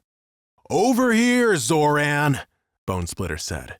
He, that is to say, she, raised her huge barbaric eyebrows. What? Never heard of a girl playing a male avatar before? I shrugged. For your sake, I hope that voice isn't your own, though. Very funny, she said. Yeah, I have speech modifiers running. She paused, her avatar freezing in a way which indicated she was fiddling with the settings. When she spoke next, it was unmistakably the voice of a teenage girl. Would be really weird if I was this big brute and sounded like myself, huh? Yikes, yeah. I think it was less weird before. So your friend got himself killed just trying to get you more leather? Oshart was trying to show off, Z-Matron said. And I fancied making some better bracers. Bone Splitter said, angling her arms to inspect them in a very teenage girl sort of way. She coughed, and her voice returned to its modified grisly state. And it's not my fault he has a crush on me in real life, Z. Still an asshat, though, Z-Matron said. It was especially odd to hear such language emanating from the mouth of a regally robed wizard. You got that rested buff yet, Zoran? Right on cue, a notification flashed for my attention. Well rested. Time spent relaxing and easing those aching muscles has done you a world of good. All experience gained from non-quest rewards is increased by 100%. Duration, 20 minutes. Just got it, I said happily. This must have been what the bartender had been delaying me for. Can we get going before it wears off? No need, Bone Splitter said. The timer won't start until you start gaining experience again. I wondered if that included scavenging and crafting. I guess I'd find out later. I'll hand in this quest, and then we can be on our way, Z-Matron said. He exchanged words with the bartender and then shone in the radiant light of a level-up. Bone Splitter clapped her hairy hands excitably. Congrats, bro! I noticed that she was also at level 4. Right, Z-Matron said, clunking his staff against the tavern floor. We're off to Agatha. Chapter 9.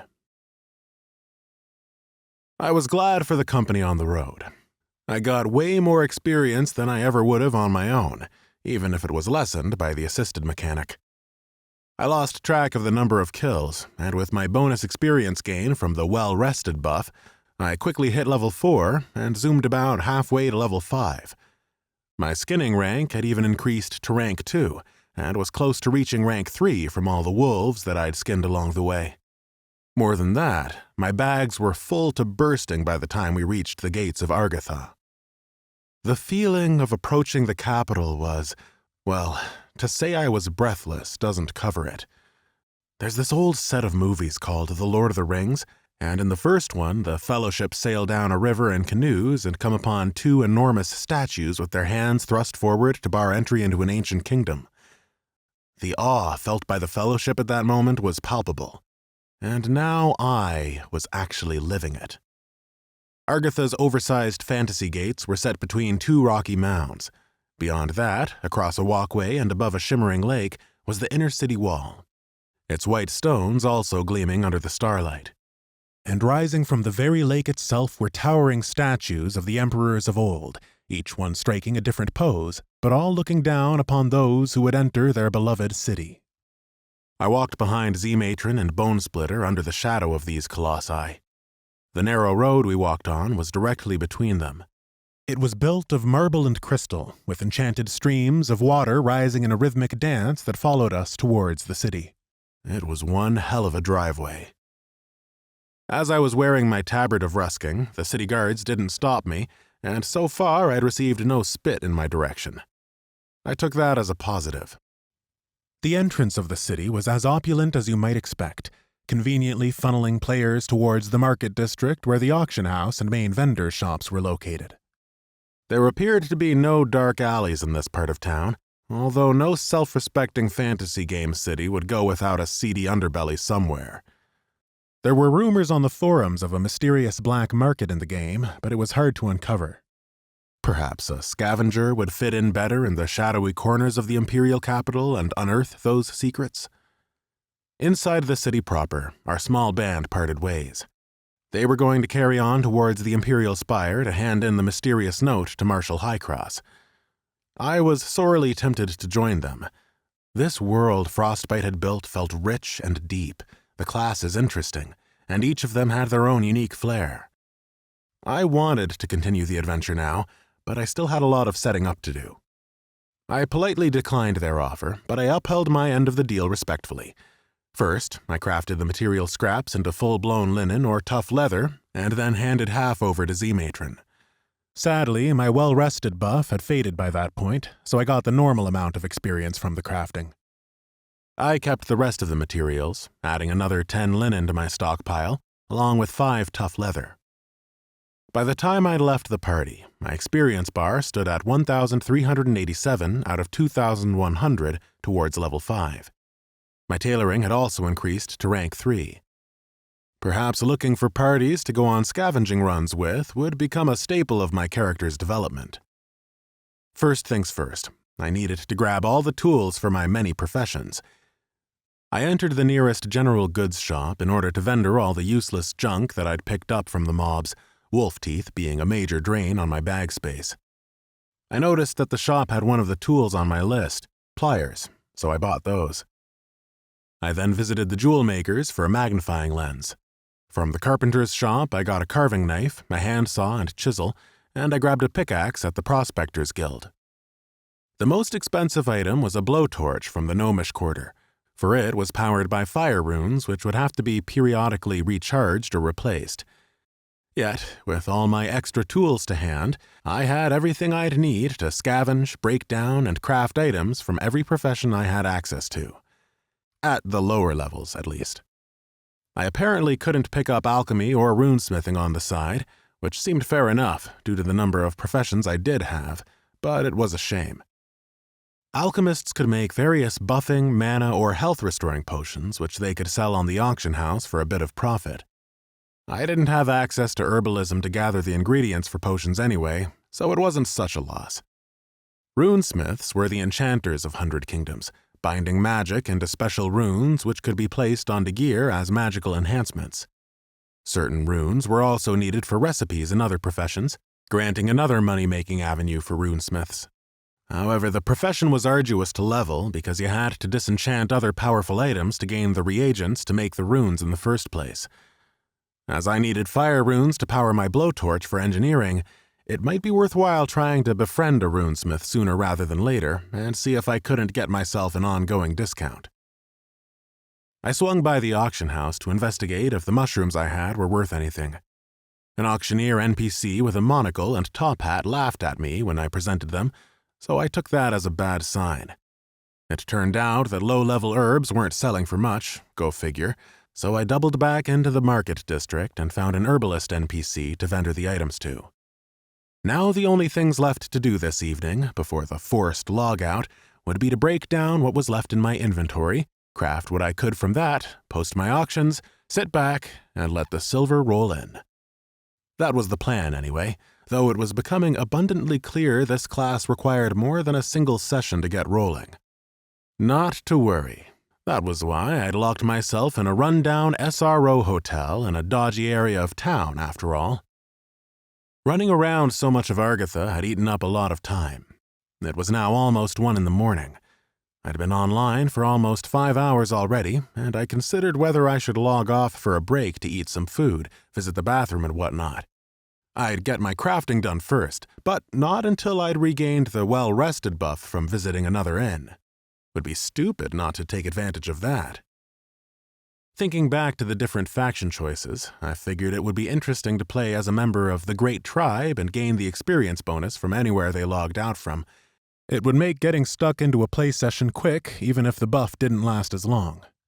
The most ideally placed tavern in the town for me was called the Orb and Scepter, conveniently located close to the auction house at the western end of the market district, close to the heart of the city. So central, in fact, that one of the gatehouses to the drawbridge that led over to the Imperial Spire itself was close by. Stepping inside, I was immediately struck by the white marble bar top. Tables appeared to be pillars that had been inspired by ancient Rome or Greece, sliced at the appropriate height for patrons to sit at. There were as many loungers as chairs, cushioned by red and purple velvet pillows. NPC waitresses, artfully clothed in silk togas, wafted around the tavern, taking orders in husky voices and coyly twirling their hair. Also, I spotted at least 2 fawns among the service staff, complete with goat legs and small horns. A few centaurs as well, and possibly a wood nymph, so there was something to suit every taste. Lavender and cinnamon filled the air, cutting through even the hearty smell of pork coming from the kitchens. I headed for one of the elevated areas in the hope that the stairs would hamper the amount of hoof action coming my way. I found a corner table by the railing so I could overlook the proceedings but remain nicely tucked out of the way. I opened my inventory again to quickly scan through my items and decide the best approach for attacking this. Aside from my tools and kobold's mace, I currently had rough spun tunic ×2, plain brown belt ×3, tough leather ×5, linen ×31, rusty sword ×2, steel dagger ×5, blue bandana ×5, grimy lantern, silver coins ×51, copper coins ×26. Mysterious note. If you're wondering why there are so many bandanas, all I can say is that they are all the rage with bandits roaming around outside the capital. Although technically a helm item, they provided no stat or armor boost at all, which only reminded me of how poor my gear still was. It would have been nice to get out of the gear I'd literally started the game with, but all my resources were precious right now. First, I used breakdown on the remaining bandanas and the tunics, netting me 25 cloth scraps, while the belts got me 14 leather scraps. The weapons were a real boon, for they were low-level steel items and granted full iron when they were broken down, rather than mere scraps. I got 12 pieces of iron for my trouble, but I was now nearly out of mana, so I ordered a mana-replenishing drink from a passing waitress, flicking her a few coppers as a tip. She gave me a withering look, threw her hair back, and stalked off. I guess she was accustomed to getting gold coins instead. As I drank and replenished my mana, I noticed a rather large gathering of players at the far end of the tavern. At least 20 or so players had pulled several tables together to sit and put their heads together in privacy. All of them were glancing at the player in the middle, who was clearly the leader. If the enormous golden pauldrons defending his shoulders weren't to show his status, the ludicrously sized two-handed sword upon his back did. At this distance, I couldn't make out his class or level, though I'd bet my life he was a paladin, and that he'd be at least in the high-level 40s. There were no paladins on the level 50 leaderboard, and I doubted one had suddenly hit the cap while I'd been in the rusking woods and decided to celebrate with a quiet drink in the tavern. He caught me looking at him and met my eyes with a piercing gaze. I took another drink, trying without success to pretend that I was interested in the prancing faun playing the flute behind him.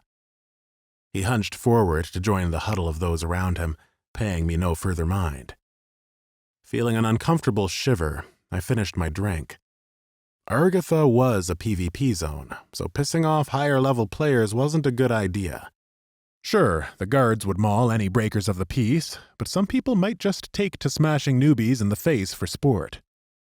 With newbies in mind, I had 3 stat points to allocate from hitting level 4. I'd actually received a point into might this time as part of the level up, so I was probably covered there for a while. Putting points into might before had been a bit indulgent, and playing with Z-Matron and Bone Splitter had taught me that scavengers were best in groups.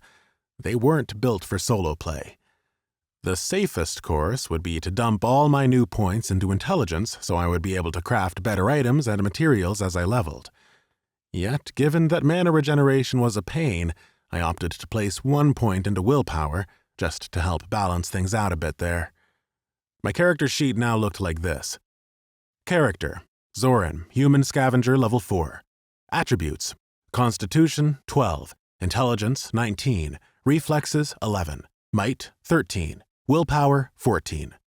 Combat: Health 165, Mana 235, Attack Power 28, Spell Power 37, Regen 1.8 per second.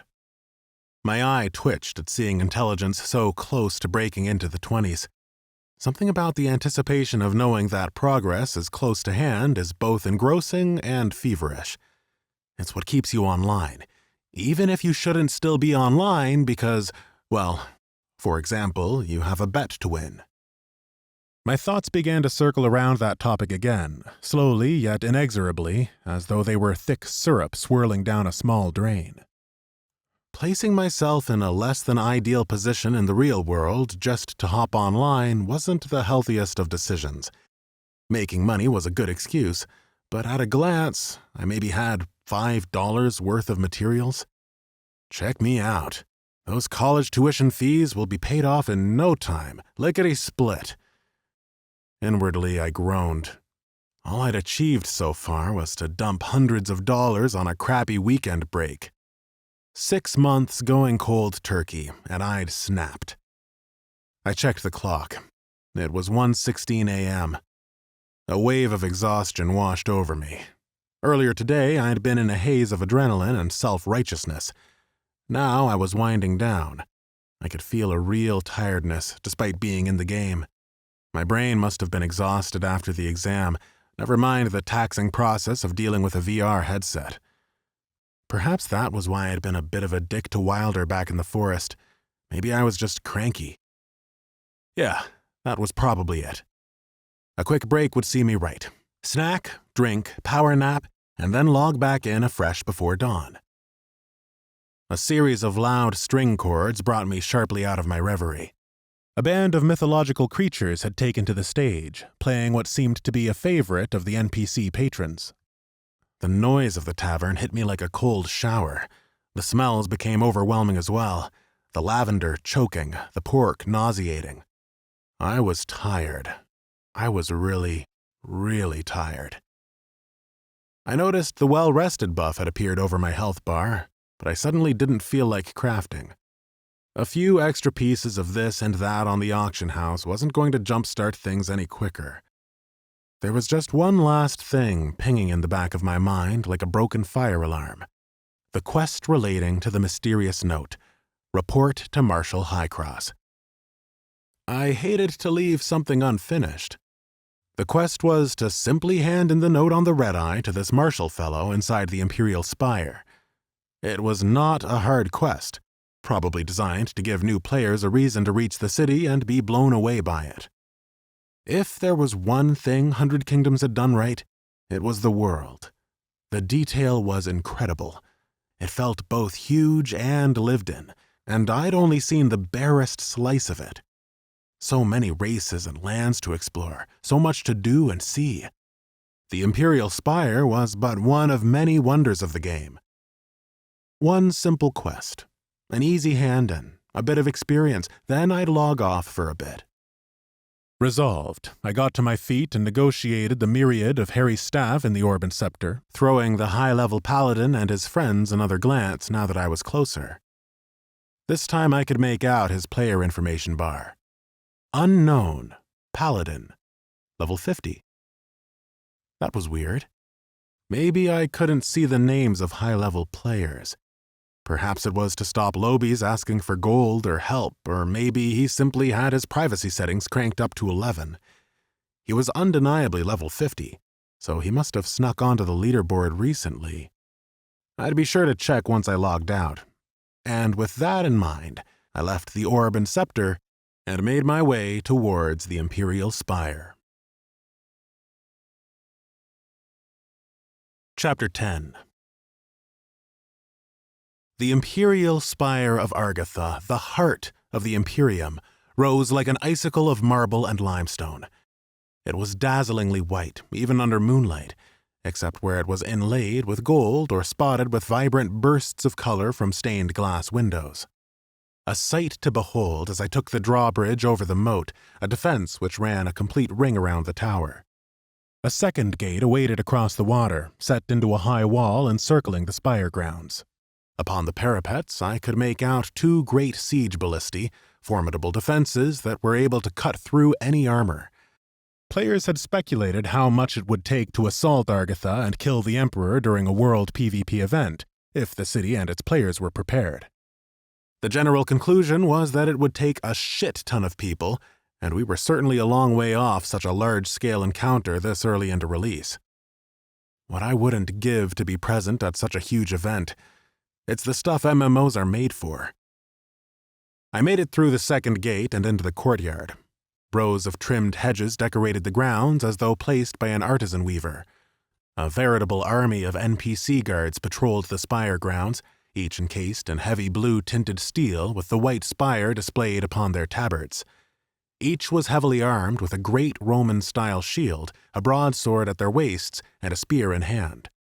Some even had pistols at their hips, and I supposed some sharpshooters would be up on the crenellated walls. A blue carpet ran up the steps of the entranceway into the main throne room as if it was leading to the Oscars. My feet pressed into its soft lining, and I marveled again at the sensory detail that this game could produce. I crossed the threshold into the throne room and gasped. It was a space of cathedral proportions, with a mighty throne at the distant end. Countless stained glass windows projected a rainbow of soft light across the hall, picking up twinkles of dust in the air. The walls were one continuous mural of carved stone, displaying events of the Imperium, great battles or the conquest of realms now forgotten. Viewing galleries overlooked the queuing players and NPCs alike, who were standing patiently before the throne. From this distance, the Emperor looked so small, no bigger than my thumb when I held it up for comparison. I couldn't help but let out a low whistle. This was magnificent, and I was glad I'd made the trip. Such a display of wealth would have bankrupted real-world medieval nations had they attempted it. God, I love fantasy RPGs. I asked one of the guards if they could direct me to Marshal Kross. Apparently, he was in the war room, which was the military wing of the Spire, down the grand corridor and immediately to the left of the throne itself. Wishing I'd unlocked some kind of sprint ability, I headed off as instructed. The military wing was a veritable web of other hallways, rooms, and staircases. The Spire must be truly huge at the base. Luckily, Kross, being a major quest NPC, stood out prominently in the war room, at least the NPC I thought was Kross. He wore the same thick plate armor as the regular guards, but his face was uniquely crafted. A chunk was missing from his nose, his hair was cropped brutally close to his scalp, and he had a black patch over one eye. Bent over a detailed 3D modeled map of what looked like the entire game world, he looked up at me when I approached. The information that flicked on over his head told me I'd found my man. Marshal Kross, warrior, level 45 elite. His scowl could have melted stone.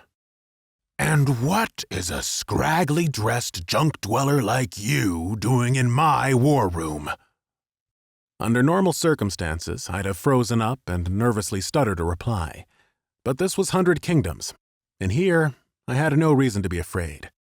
This mighty scavenger of ancient lineage has been tasked by the Mayor of Rusking to deliver this rather mysterious note to you. I gave a mock bow and held the note out before me. Give that here, Kross barked. And don't be impertinent, or I shall have you flogged, whether you're a citizen of the Imperium or not. His one hand began whizzing across the rating. Quest complete. The red eye watches. You have safely delivered the note to Marshal Kross. He'll surely wish to know the full details of how you came about it. Rewards. Plus 400 experience. Silver coins times 5. I nodded, satisfied at the experience gain. With that, I was only about 300 points shy of level 5. It would be quick enough to achieve that next time I logged in. Kross finished reading and frowned at me. I was tempted to jerk him around some more. Might be fun to see how far the AI would take things if I was rude or insubordinate. Would he snap and actually attack me? Now, how did a junk dweller come by something like this? Well, I began in my most pompous manner, I was in the Rusking Wood when a scream rang through the Spire. A proper blood-chilling shriek. Dread and fear washed over me. My very vision darkened, and I felt like I'd been plunged into a freezer unit. I saw an icon appear over my health bar on the opposite side to the well-rested buff. A debuff had infected me. Cry of the Damned. Movement speed reduced by 20%. Attack power reduced by 10%. Spell power reduced by 15%. Only a holy cleansing of equal power can dispel this curse. Duration, 40 seconds. I managed to right myself, though I still felt dazed. Sounds of clashing steel, explosions, both magical and mechanical, echoed down the corridor from the throne room. Marshal Kross drew his broadsword. We're under attack. You, Scav, come here.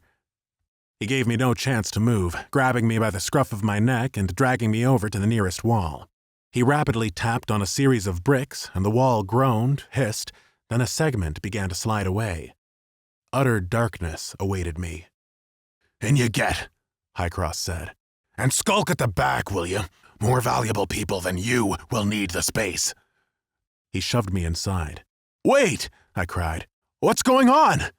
I turned and managed to catch a glimpse of a hellish-looking giant bat with visible bones and rotting flesh slam into Kross.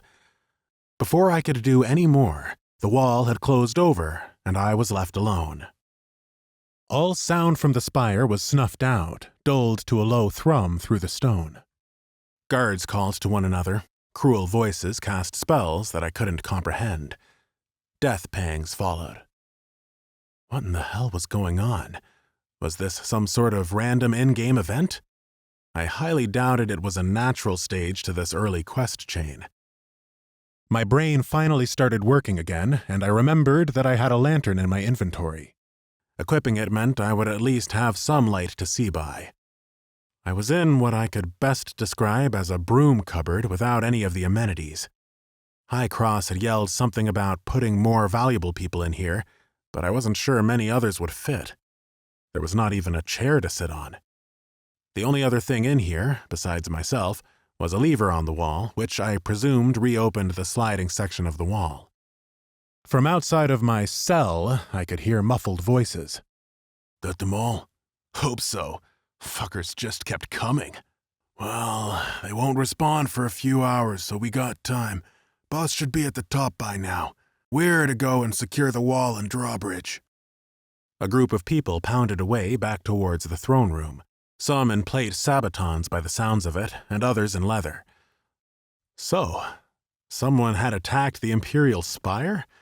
And not only that, they'd cleared out all the NPC guards in record time? I supposed if they'd all been hit with that debuff, then the attacker's job would have been much easier. But who on earth could have pulled it off? Maybe it was some in-game event after all, with the AI having a high old time. Unsure of what to do, I checked the time. 2:07 a.m. I'd already stayed on longer than I intended for the first session, so I decided just to log off as planned. Whatever was going on would probably have reset or been sorted out by then. Time to go. I brought up the menu and selected Exit Game. Error. Logout disabled. I blinked rapidly as though the notification was simply some blotch on my retinas, then tried again. Error. Logout disabled. What the? Again, same error.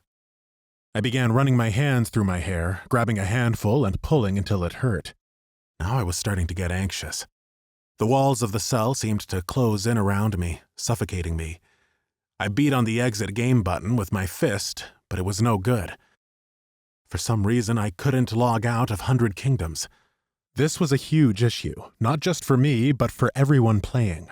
If the Frostbite servers had gone haywire, there could be some seriously huge health implications for people, never mind folk simply being late for work or school if they'd gotten trapped online. But it just didn't make sense. No VR MMO had experienced an issue like this since the vanilla versions decades ago. The servers, the hardware, the internet connection reliability, and an advanced AI watching over it all meant that nothing could go wrong by accident. I started to pace around, although that meant 2 steps in each direction in an endless tiny loop. I was just at the stage of deciding to head back out and see what all the commotion had been about when my entire UI was suddenly swamped by a video feed. It appeared like a breaking news broadcast, and I had no way of closing the window. The footage was a POV shot looking down upon a city at night from a perilous height, a ye-old fantasy-style looking city with a ringed moat clearly visible. Whoever this person was, they were very high up the Imperial Spire, looking down upon Argatha. Was this the boss I'd heard the voices outside refer to? The camera spun and floated away from the player until we were treated to a full shot of them. It appeared to be a paladin in a full set of glorious golden armor. I'd swear on my life that it was the very same paladin I'd just seen in the Orb and Scepter. This was becoming surreal. Once more, the camera swayed and then zoomed into the player's face. Whoever they were, they'd given their heroic paladin the most chiseled-jaw all-American hero vibe that character creation could buy. Perfect thick blonde locks danced around his perfect face. When he spoke, it might have been an angel's voice. Sorry to interrupt everyone's gaming session, but I have some very important information for you all. Trust me, you'd kill yourself if you miss it. So, pay attention. I gulped. This wasn't right. This wasn't some event designed by the AI or the dev team. This was real. And my throat tightened from the stress.